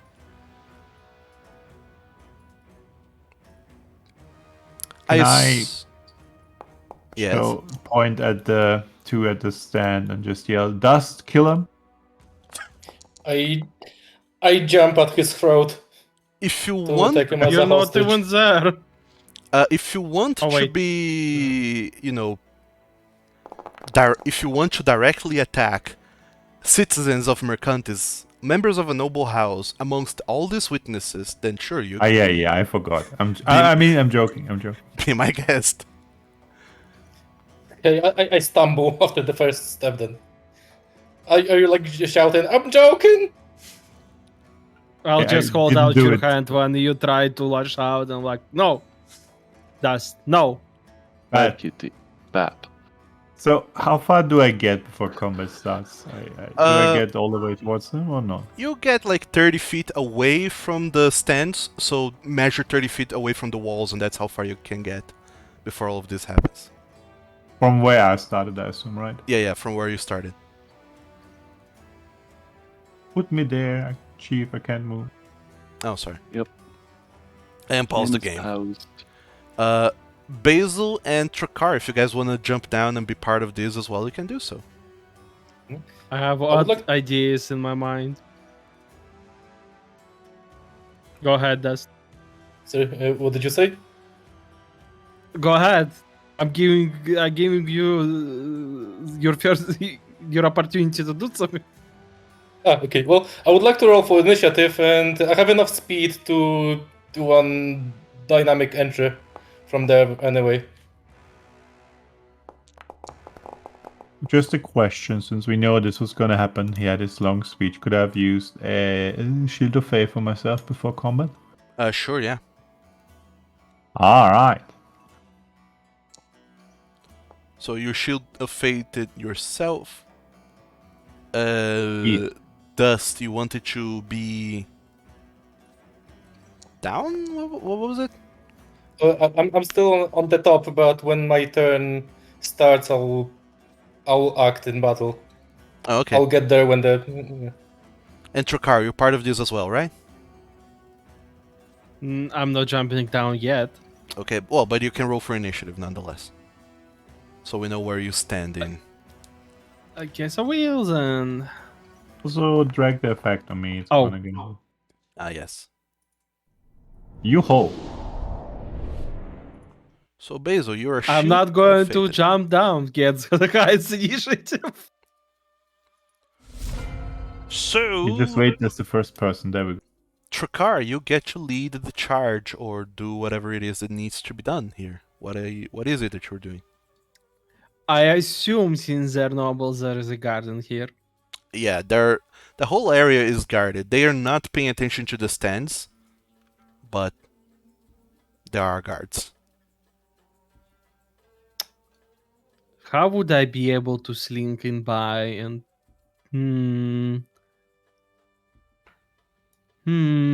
What exactly are you trying to do? Link. I'm not as good as Das at it, but I suppose I could parkour my way into the balcony.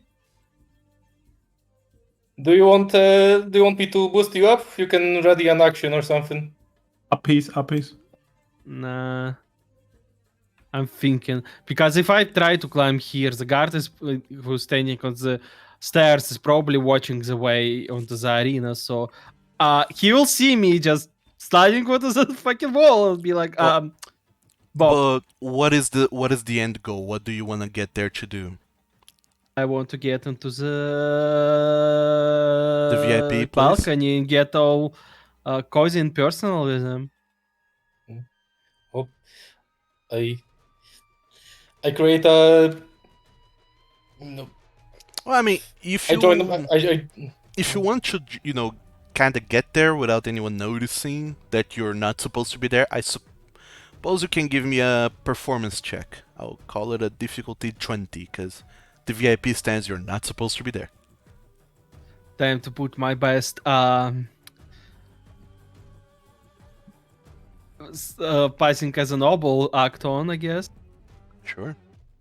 You're certainly dressed like it. That's not a chief. Hero point. Oh, excuse me, inspiration. Sure. Heroic inspiration, because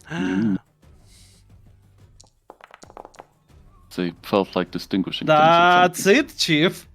All right. So this is gonna be your action for this round. You pull out something. I imagine some of your musical instruments, and you start playing and doing a little bit of a dance to try and get there. Yeah, just confidently stepping through the guard. It seems like I belong. And yeah, the guard doesn't even notices that. Oh, okay, this guy is like. I imagine entertainment was requested and I was not let known of it, but sure, yeah, this seems like something big is going on, so sure, some dramatic music might as well fit the scene. So yeah, you get into the VIP stands, Trakar, but that's gonna be it for your turn.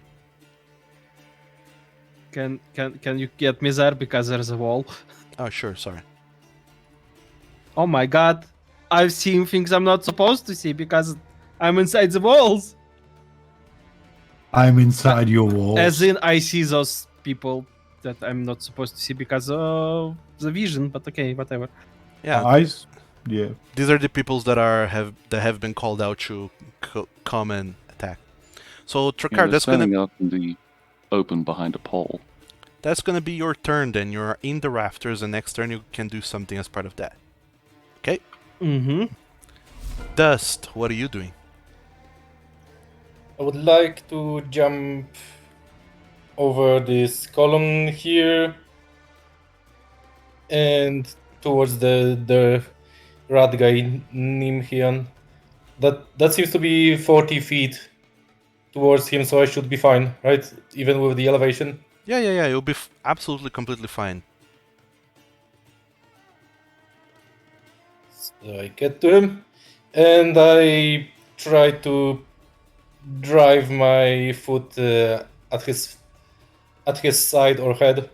Sure, go with for my it. entry. You remember them, Dust. Both Nimi and Odzi. Yes. You fought them before, and somehow they beat you in the arena some time Yeah, ago. I remember that, and I'm still salty about that.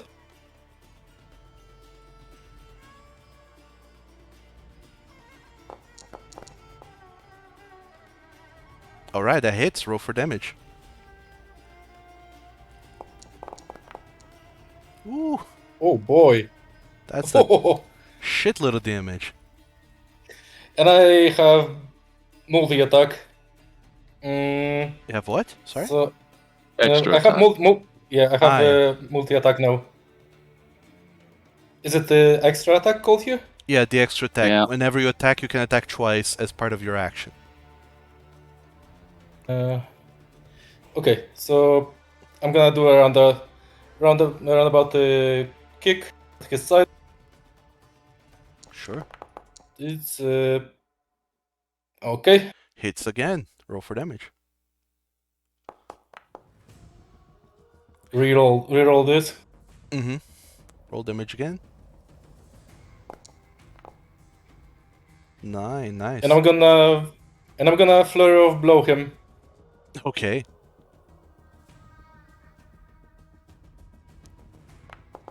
I mean, you mad, so. That hits. Roll damage.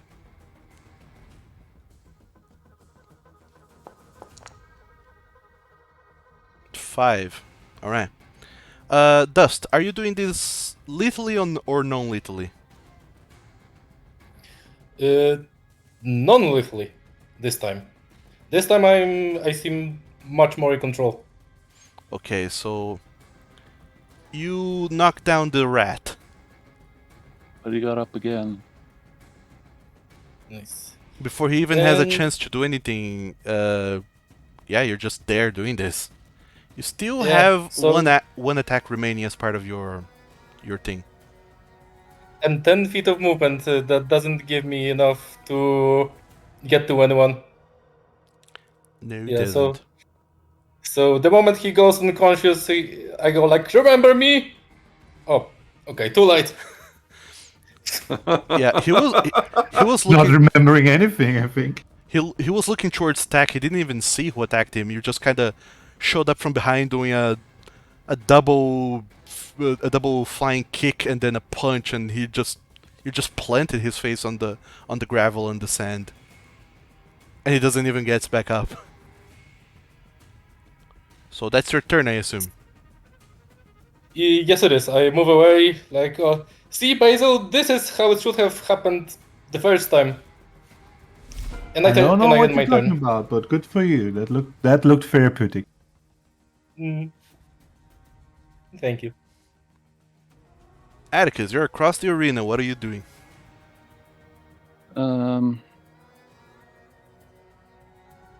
Well, I saw one person get bludgeoned into unconsciousness. You did. But I think best I can do is Super Mario Double Dash or something. I'm gonna get on the floor and walk the dinosaur. I'm gonna run all the way this way and get up again. All right, you get down on all fours. You lope across the arena, and you get back up there.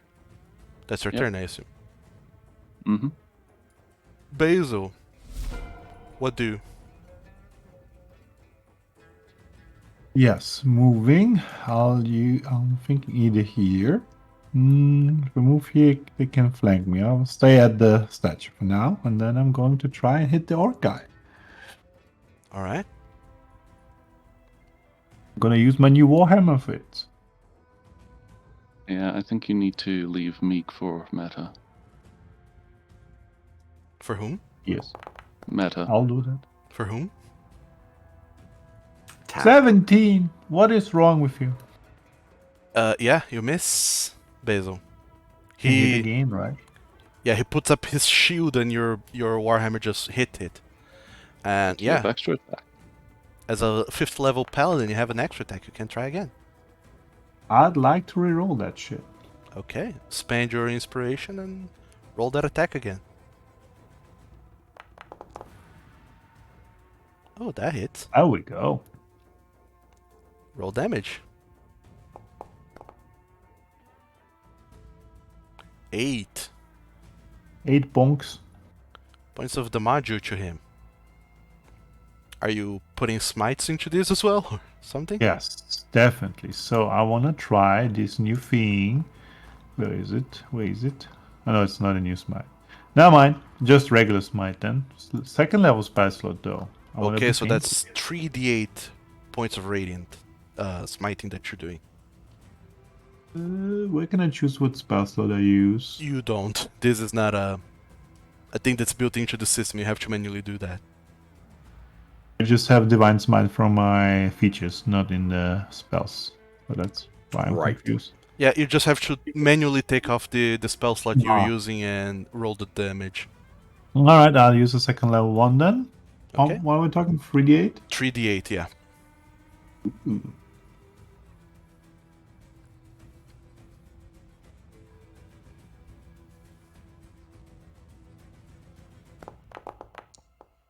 Oh. Chunky. God.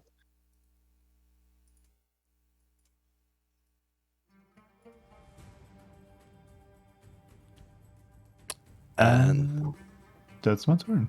okay, that's your turn then. Alright. So Odzi, it seems like he was really vying to go for Shane. But then he gets stopped in his track by this Skitravi with a shield and a bonky mace. And he just snarls at you. Get out of my way, Pipsqueak. And he's gonna go ahead. Racist! And Wow. It's more of a heightist. Who will win? He's wow. If only his boss would hear him, huh? Cancelled. make make an attack against you. Ooh, he misses, lucky you. So he tries to knock you down with his shield. You duck out of the way just in time, but then he goes and spears you, or tries to at least. Tries to pierce What? you. And he does. Dear God. All right. So basically, you're pierced for 14 points of damage. And you need to roll a concentration check. Is the bonus in there for my... Plus 1d20 plus 2 plus 1d6 minus this. Let's see. Yes. Very nice. Yeah, you're That was adding proficiency to that now, which is the 1d6.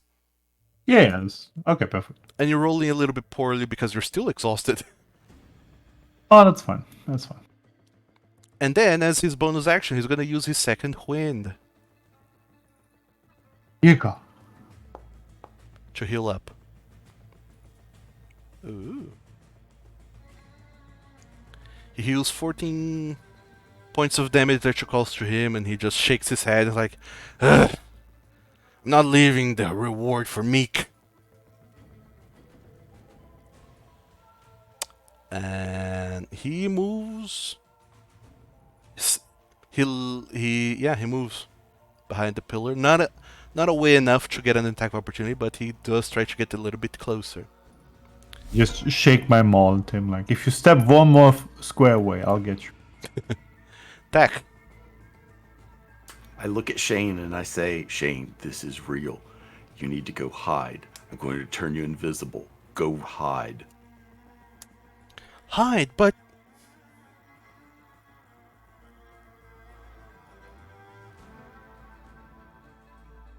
and you're just Turning doing this, I invisible assume. didn't make you quiet. Yup. Is he a willing party, though? He didn't silence you, Shane. You can continue. What? Yeah, he just looks at you as you just put your big paw on his face, and he vanishes. Oh no, your paw has consumed him. It's too big. And then I like the material cost for Then I this bring down spell. the bear. And that's my turn. Shane's like, okay, alright. And he uses his actions and everything else, and he dashes and tries to hide, as you said. Actually, as a matter of fact, he's not even gonna run that way. He's gonna run towards his sister. He's moving all 60 feet that away, over the hole and behind the sandbags. Which they have plenty. There's sand all over the place. I know. Actually, yeah, since he's not doing anything else, he's gonna use his action as well to move another 30 feet towards Shala. And Meek, now seeing what has happened, he looks at all of you and is like, you're not going to get away with this, magician. He is going to target you, Tax Stormpaw. And this guy, he pulls out his quarterstaff Okay. and he starts.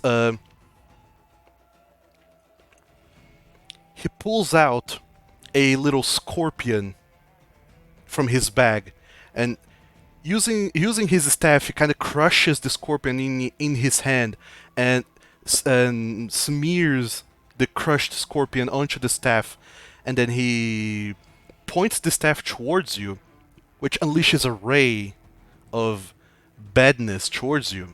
And I need you, Tax Stormpaw, to give me a saving throw. Oh no, that I have bad vibes. Yep. How will you skip it? Alright, I keep forgetting that Blight isn't a touch spell. Ooh. Lucky you, save it, take only half damage. Unfortunately, you are a plant. Rolled, you rolled. I'm Also a plant. concentration. Jesus Christ. Jesus fuck. Half of that worth of damage. 18. 18. And so minus 3 And- for reward. 3 for my ward. So 15 then. Yep. Half damage. How much health do you have? I don't see you, Ty. He's... Yes, metagaming knowledge. I'm not going to say... Alright, And I need a concentration saving throw for your invisibility. On Shane. Yup.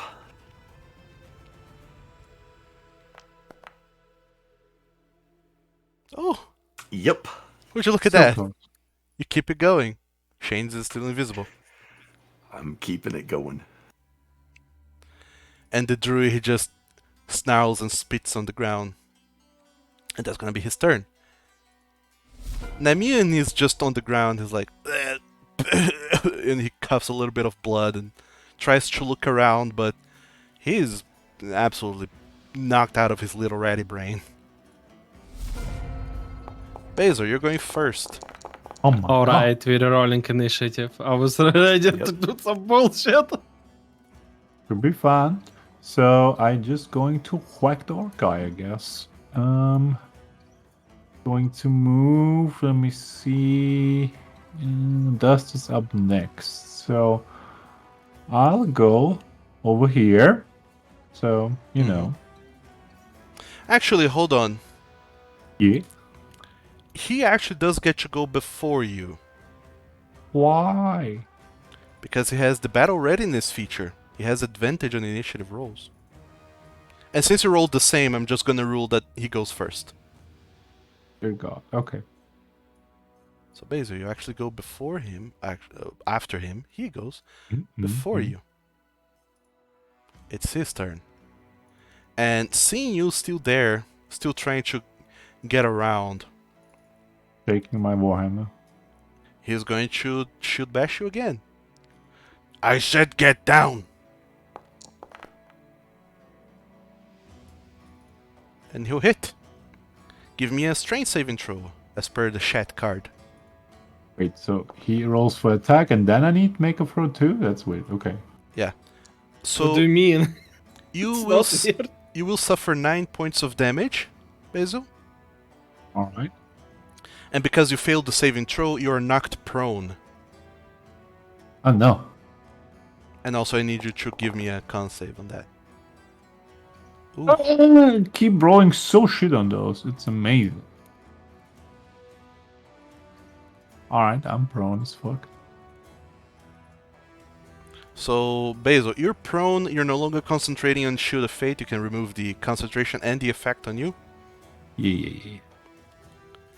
And then, with you being prone on the ground, he's going to try and spear you, now with advantage, because you're down. He's no down for that. That's a lie. Oh my god. He hits. Jesus. So, Basil, you will suffer 10 points of damage. Could be worse. Oh, by the way, I should be showing all y'all's hit points in the thing and the place with the way and the what. The thing in the place. Down. So yeah, he does that. He knocks you prone, and then he says, "The wizard, get him!" and he's going to try and move away towards the wizard. You get to make an attack of opportunity against him, Basil, if you want, but you have disadvantage. Dear God.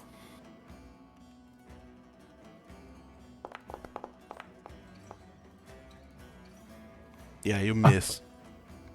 As you're down on the ground, you try to swipe at him with your mace, but he just hops over your swing, and yeah. He's gone. He's approaching tack.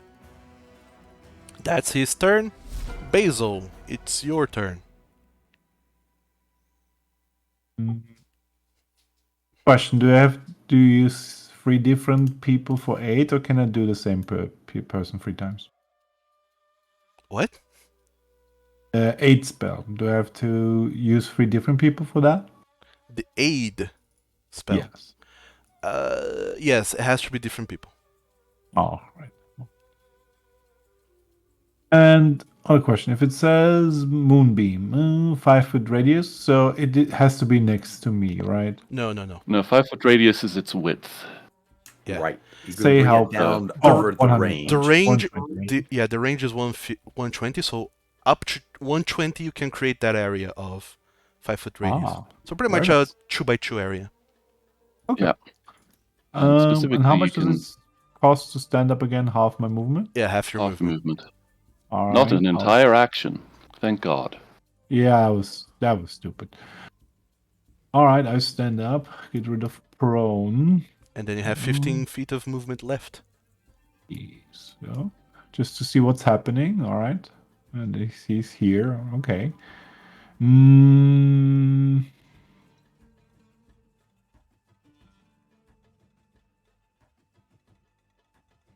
That's it. Then I'm going to cast my Moonbeam because finally a ranged attack. Alright. Let me see. Why is it sometimes? Oh, yes. So click the place measure template. There. Yeah, it was acting weird for some reason. Yes, there we go. Alright. He microwave is going to try and make a saving throw. He makes it. He takes half damage.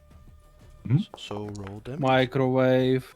Yeah, the microwave. Not touch the Moonbeam. Yes. Yeah. And now, No, And now his Meta name gets is it. Microwave. Oh no. and now Meta You gets- microwave. It's a microwave. Get inside Microwave. the. Yes. Yeah, you said you're going to see the microwave in the arena. Yes, but I didn't want to. Oh, be careful what you wish for. Oh no. Oh no, microwave. Microwave Roave even. His concentration is gone. He's no longer bark skinned. Very nice. There Which we means go. his Up AC you. lowers from 16 to 12.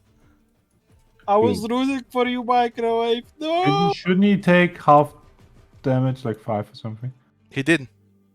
Oh, okay. Yeah. Okay. Didn't show up in chat. That's why. All right. Fair enough. It's because I And- did things a bit wrong, but yeah, he's damaged and- now. I like to, and this wasn't a bonus action.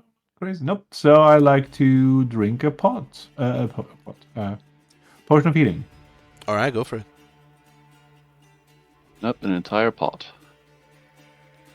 So as your bonus action, you Yeah. drink up a potion, you recover 6 hit points, How did I roll this badly? Oh shit. and you, if you want, you can also roll a hit dice. Yes. Yes. Yes. Hit. Roll. There we go. Alright. Dear God. Also, you need to recover your 6 hit points manually because you had Odzi targeted. Oh, okay. I was confused. Like, what the fuck? Apply healing. There we go. Alright. So that's your turn. Yes. Well, it is your turn because you did everything. Dust. I'm gonna start running. 20 feet. I see the lizard.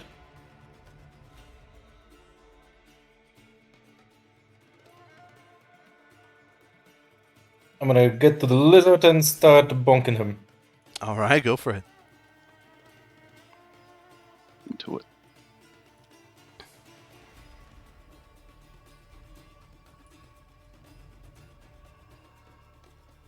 You are not my first lizard mage. Get into my backpack. Oh, I was his first lizard. I mean, what? Oh my. oh no. So yeah, you hit Microwave with both of your punches. Or slashes even. Don't step into And- the moonlight, cousin. Okay. Be Do my careful. do my hands hurt from going in and out of the beam? No. Just Only if you start your round in it. just slightly. You can feel like, it's starting to sizzle as your hands get into this moonbeam area, but nay. You're not staying in there long enough for it to actually hurt you. Okay. So I'm gonna flurry of blow it. Alright, go for it. Okay, that doesn't hit. He Oh, flurry it of will blew it. hit. I just blew it, but I'm going to use one key point to increase that attack by 2 points because I just learned that. Really? What is that? I'll show. That's new I think thing. it's one of the new features. Yeah, I'll post it. focus aim. Yeah. Okay, so I'm just gonna do that, right? Yeah, you can. That's a new feature that was not there for that was not there a few years ago, but sure, yeah, that hits. Okay. And Dex save, please, or he falls prone. I think the C now would be 13 because I think my proficiency increased. Yes. No, he is prone. Okay, so with my final flurry of blows, I would raise my leg high up and just drop it on him. And you pee on him. Alright, I have And I advantage. pee on it. He's Oh, and, no. I teabag in him. Oh no. That's a bonus action. Sorry, once again. Yeah, roll again, you have advantage on this. Realistically, teabagging takes half your movement. I know, it's just a This regular is hit. kind of getting up and down, so yeah, makes sense.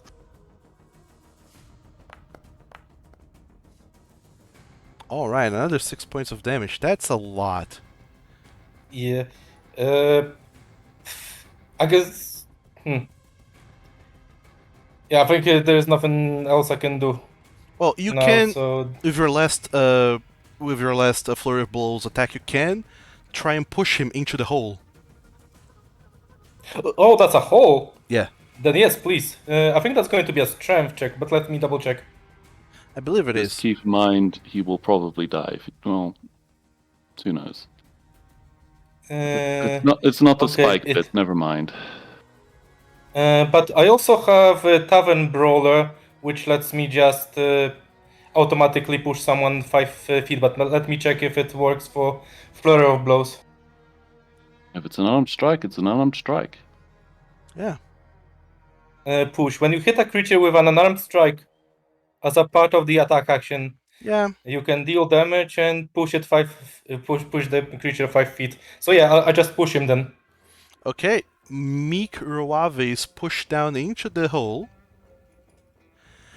And he falls down. It's a 10-foot hole, so he's gonna roll 1d6 for his damage. 5 is all the hit points he had left. He breaks his neck on the fall. Oh. Well, not my first. That's not the okay. But you don't know that. You just kick him into the hole, or like he's down on the ground. You just kick him very strongly, pushing him into the hole, and as you just hear a poof of landing and a crack that sounds a Yeah. little bit too sickly. Yeah, I guess there is no non-lethal fall damage, right? No, Yeah. No. it hasn't been invented yet. Here, Okay, Wilhelm that- scream as you That's fall my down. turn. All right, Dust, that's your turn. I think, actually, sorry, maybe I'll just move. I think I have like 5 feet or something. Yeah. Don't 10 move feet. into the move the green, the green. Yeah, there you go. Okay, like this. All right. To the left. So it's Shane's turn. He's going to just easily climb into the stands, standing next to Shala.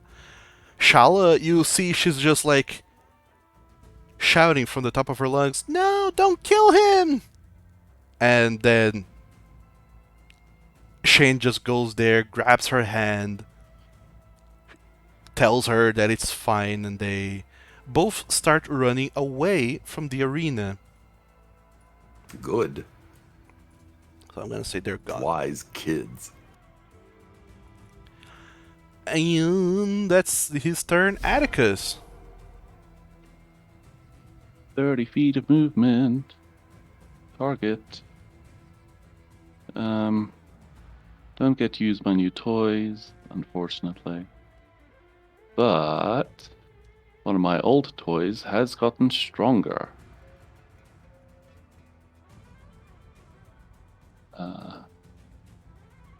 Yeah, I'm gonna just come up behind this boy and do a mighty blow on him. Alright, go for it.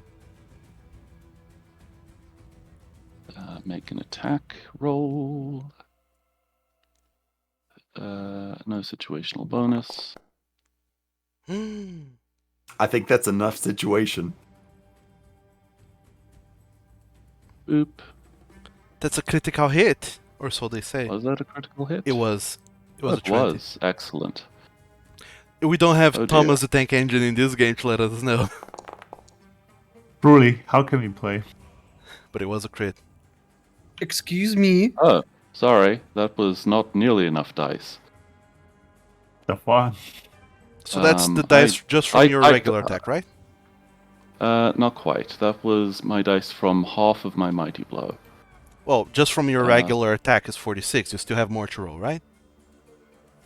I guess we can put it that way. Okay. Yeah, let's just do that again, but minus 3 or something. Minus 5. Actually, I can do that myself. What exactly are you doing? Rolling the other half of the critical hit, but removing my strength. Oh boy. Yeah, So that was supposed to be a 6, not a 3, my dear. 87 I- damage? Yep. That's what happens when I put 2 attacks into that thing. And crit. And crit, yeah. So he takes 87 points of damage. This poor boy only had 46 hit points remaining. Non-lethally. Oh, okay, no lethally. Can you crit on twice of his health non-lethally? Well, if he was choice his health, yeah, he would be done. But his big health is big. You didn't crit hard enough for him to straight up die, but yeah. Atticus, you just come from behind him and you just bonk him so very hard with the flat end of your great sword that this orc just kind of immediately just goes down. However, thanks to his orcish blah blah blah, he comes back with 1 hit point.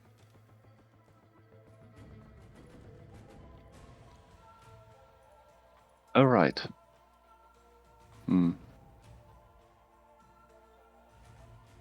Well, But you're sure you heard some crunch of bones yeah, as you no, hit that him. did not do good things to him. But yeah, that was easy attack. I don't see why you have a problem with these people. Well, that was your first That is attack. my- Yeah. No, that was an action. Try doing it when you're drugged. Don't you have an extra attack? I do, but I put both attacks into it. That's the mighty blow. It puts all of your attacks into one attack, Makes the damage a bit more and then adds an reasonable. additional dice to it. Okay, bonus action anything then? I don't have anything unless I can reverse my second wind to make him die. No, you can't. Then no, I've got nothing. Alright, and that's your turn. Mm-hmm. Trakar, what be doing? I hate all of this. By the time you make your way past the guard and into the VIP stands, you see that everyone that's been opposing your party mates in the arena are just downed. Everyone's bleeding. Wow. Everyone's knocked unconscious. One of them is just gone because he fell into a hole and you can't even see into the hole. But yeah, everyone seems to be doing great. But you're there behind him, the man, the myth, the legend. I suppose I still play music, right? Yeah. So I come here, I plop on this wonderful sofa while playing music, and then I'll start a conversation with Mr. Septim. Make him an offer he can't refuse. All right. What are you telling him? I'll plop on a chair and say, ordering someone to kill a child is not going to look good on you, huh? Both him and Thalia, they look at you kind of surprised that how did you make it up here? And Maximus, he just recomposes himself. He might be a child, yes, but he's an outsider. People of Mercantis don't care much about these. Well, you say that, but 90% of the people in this arena are outsiders. Nevertheless, I can see, and you can see, that situation is not playing pretty well, so I come to offer you an advice since I've come up with one. All you fighters seems to be in a bad shape, and you know the crowd really does love a redemption arc. So, think of the things you can gain here and what can you lose, and play your hands right. Show them your below the word. Somebody help. Beloved. No, Benevolent. benevolence. Yeah, benevolence. Benevolence. Show them your benevolence. Show them the titties. Show the crowd your benevolence, and they'll deem you a greater man than you already are. So He's looking at you as you say this, and then he just turns back to the arena and he shouts, "Stop, everyone!" And you see that everyone stops on their tracks. Do you stop, Tak? It would have been your turn next. Unless Odzi is moving, then I do stop. Well, Odzi I mean, does this stop is the- because This is the guy. This is the guy who runs the arena right here. pretty much, yeah. Oh, he's not the one who runs the arena, but he's one of the most influential people here at the place. And the banks and everything else, and I don't really want to get him ticked at our group. Sure. You stop at Maximus' behest. So, oh look, you get experience for this. Jesus Christ. You stop fighting at Maximus' behest, and he just opens his arms wide to everyone. This interloper has come into the arena to challenge a child for some reason, even after he was kicked out of the arena. Then when I told my men to stop him, he brought more interlopers from around to aid him. And yet, here my men lie, defeated and broken. Do you, Tak, believe you have earned a pardon of any kind?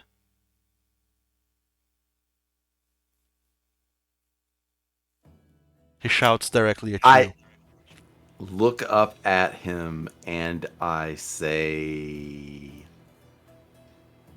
it wasn't me who made this personal. This was just a boy, and I wasn't going to kill him. We were just having a discussion in the only way that I knew how. But yes, I think that we have bested your men. Odzi, he's standing right in front of you and he's just kind of growling. But then he notices that he doesn't hear Nymian because Nymian is just groaning all the way over there. But he doesn't really hear Meek at all. He kind of peers over the hole, and he just looks up at Maximus, and he just kind of does a thumbs down and a slash across the neck with his finger. Maximus just nods at him, and then turns around, not to you, but to the people of the arena. These people have fought a unfair battle, I would say. 4 against 3 hardly seems fair in my books. What do you people of the arena think? And you all start hearing a lot of boo. This was not a entertaining fight. You guys absolutely just smeared them across the floor. It was not an even fight at all. I blame Dust.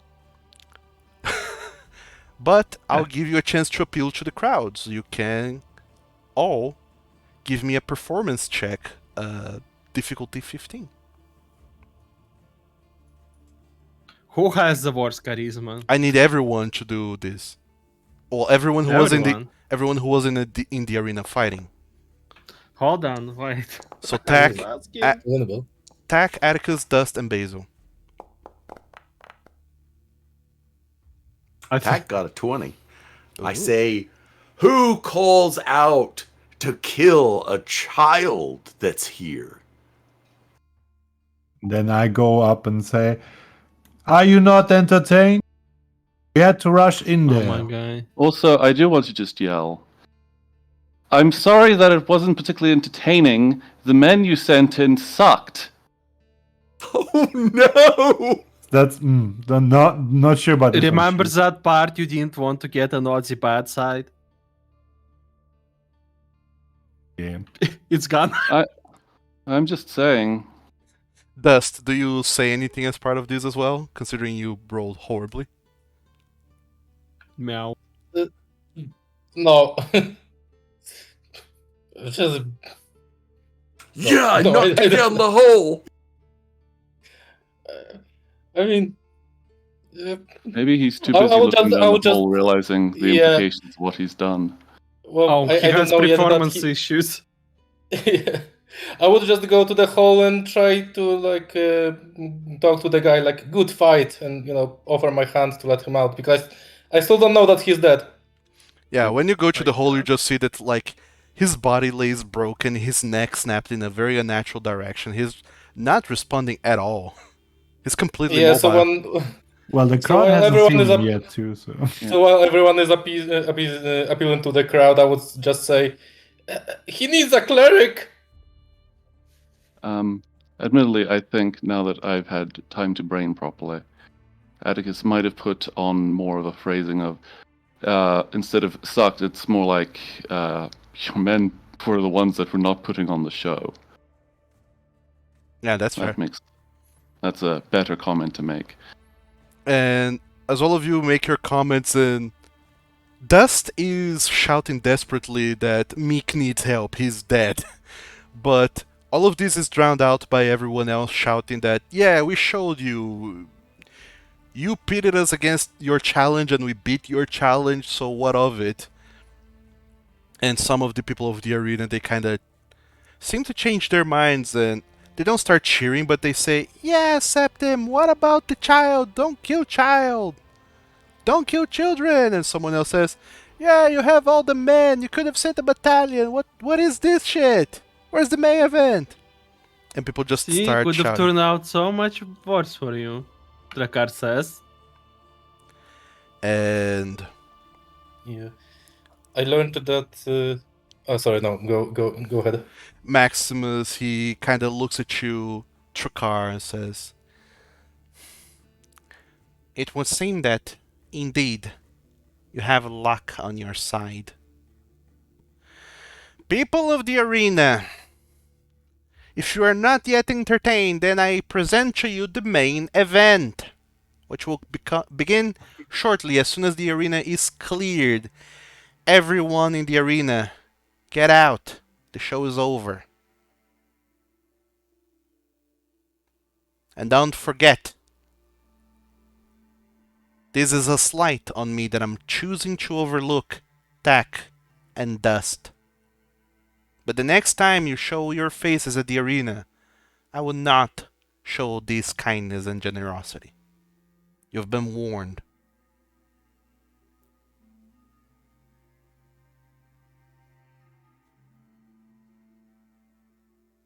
No, we're not going to loot him. No, we're not looting him. So He has druid stuff. I might want to subclass into druid multi-class. So.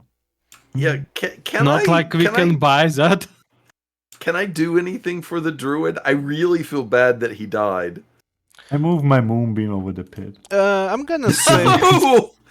Wow. You're dead Um, yet? I don't hear no. you. Well, now you'll die.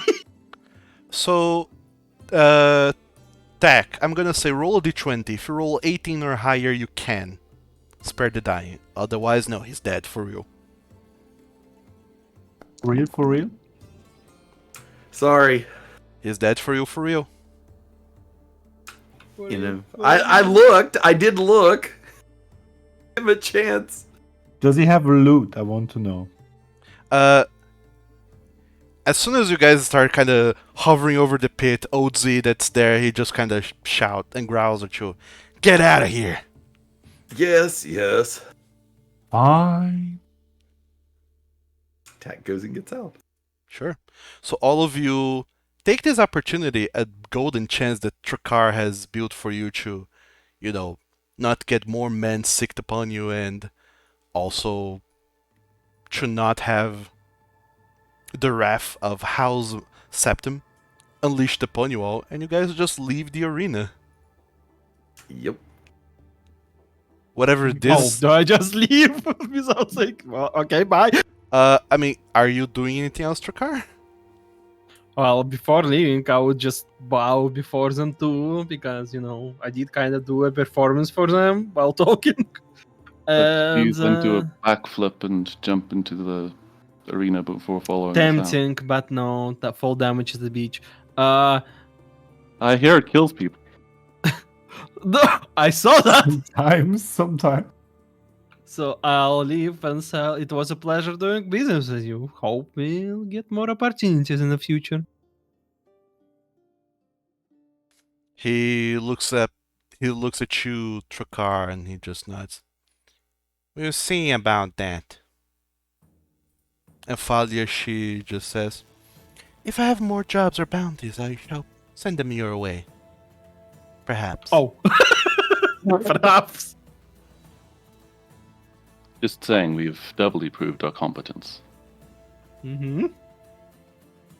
And In addition to And my- then I leave. you leave the Septim couple behind and gather outside the arena along with Shane and Shala, who, for better or worse, are unscathed. Yeah, better. So unscathed, as a Well- matter of fact, that the Shane is like, hell yeah! We did it! Shut up! Really?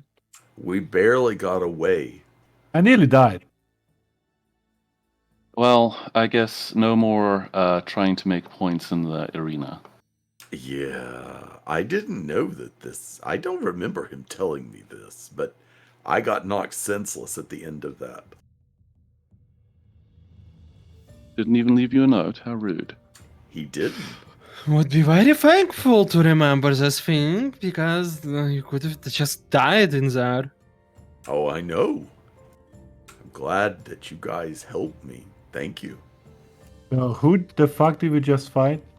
Give us a That's rundown. the guy that poisoned basically Dust and me during the last battle.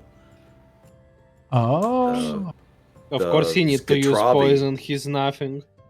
And the Skatravi and the Orc were the ones that we were sparring against. Wait, you're just sparring and they poisoned you? Yeah, so that we would lose. I assume it was a match, not just a spy, right, Yakus? Yes, yes. That's why I asked, because that would be a bit It strange. was a match. It was And I assume that Mr. Septimus was afraid of losing face in that fight, so he ordered the poisoning. Well, Or something could of have. that sort. the reward that was offered for the winners of the fight was citizenship. Right.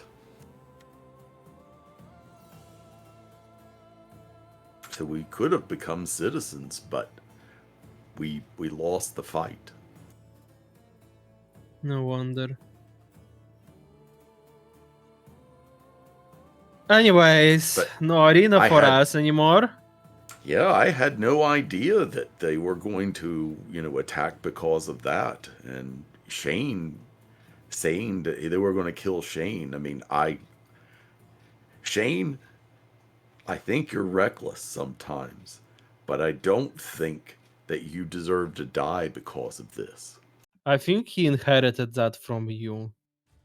Being reckless. I'm not his father. But you're as reckless as he is. Says me. big agree. But anyways. It all worked out in the end, and Lady Septim might still offer us jobs. Look at that. Ooh, yippee, money. We go into ruins filled with undead that curse us for a living. I think we're all reckless. Well, some are just more than others. Well, Heck, let's next get time you away try to from teach it. him a lesson, do it in the fucking backyard. You don't need to go to the arena for this. Indeed. Also, you don't need to beat a child, just saying, but... Or Didn't do my beat suggestion. him up. Or just do my suggestion and take him into a ancient ruin and see what happens. So, But you can see that you're not ready for fighting, Shane. You need training. If you don't, these things will happen. And we barely escaped. It's not about being strong as fighter as well, because those bastards that run the city try to stab you in your back anyways. So you need your smarts what you get, so you won't have to be on the bad side of this. okay, Yeah, alright, I 'cause- get it. Because I would feel so bad if something happened to you, and But I you just know- grab him and hug him and pull him up. Oh god. Disgusting. He keeps trying He's to having push you away. It's like, come, let go. He's Don't having the do war this. I think flashback again. I think you're forgetting one important part. What? Money. Oh yeah, I'm waiting for an opening to ask for this, but yeah. Why do you think Oh. he's putting up with this? Yeah, exactly. All right. You can have the money, but no more sneaking away and getting drunk. That will get you in trouble. Okay, And we won't alright. be there to save you. Okay, fine. But you know, it's not that bad if you don't want to be in academy. Just get what you can while you can.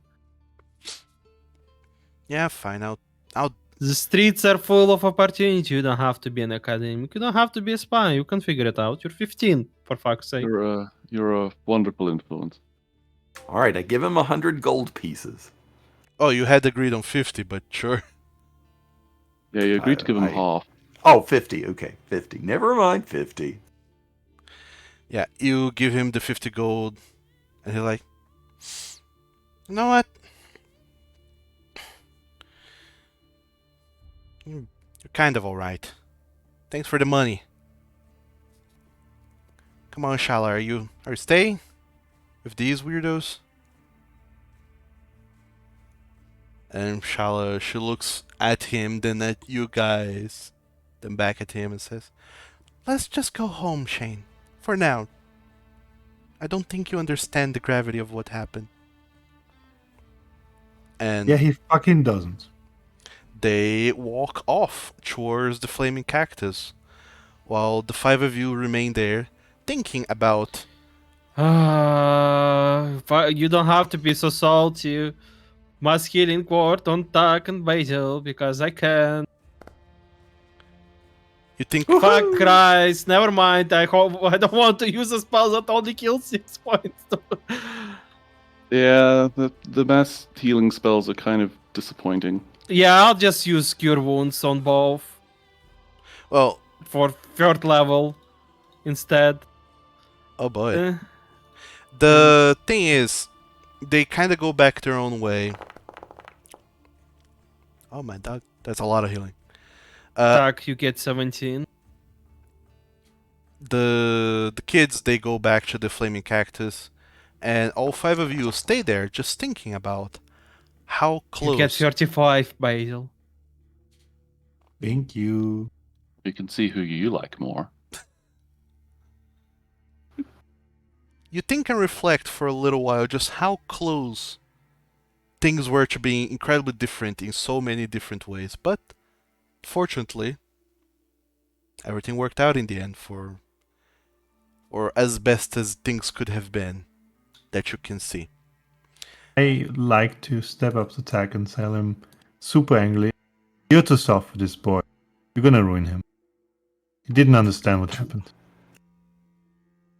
Well, I don't know how to make him understand. I've never had anybody I was responsible for. Well, you can figure it out. And for now, my mood has improved, and I'm not going to be home today. Bye bye. We can talk about whatever that So thing where are was. you going? The fuck you going? Take a guess. Well, we'll figure out where Trukari is going to next time, because Yeah. we've gone 20 minutes overboard. Oh But my. that's fine. We were dealing with dramatic stuff anyways. So, yeah. And for the good news, the next time is not going to be this year. We'll see you in 2025, as far as I'm aware. See you next year. May Yeah, God I have hate this mercy on joke us. so much. See you next game, which will be next year. To those watching, thank you for sticking around. And we'll see you when we see you. Bye-bye. Yep, bye. Bye. Speaking of next game, after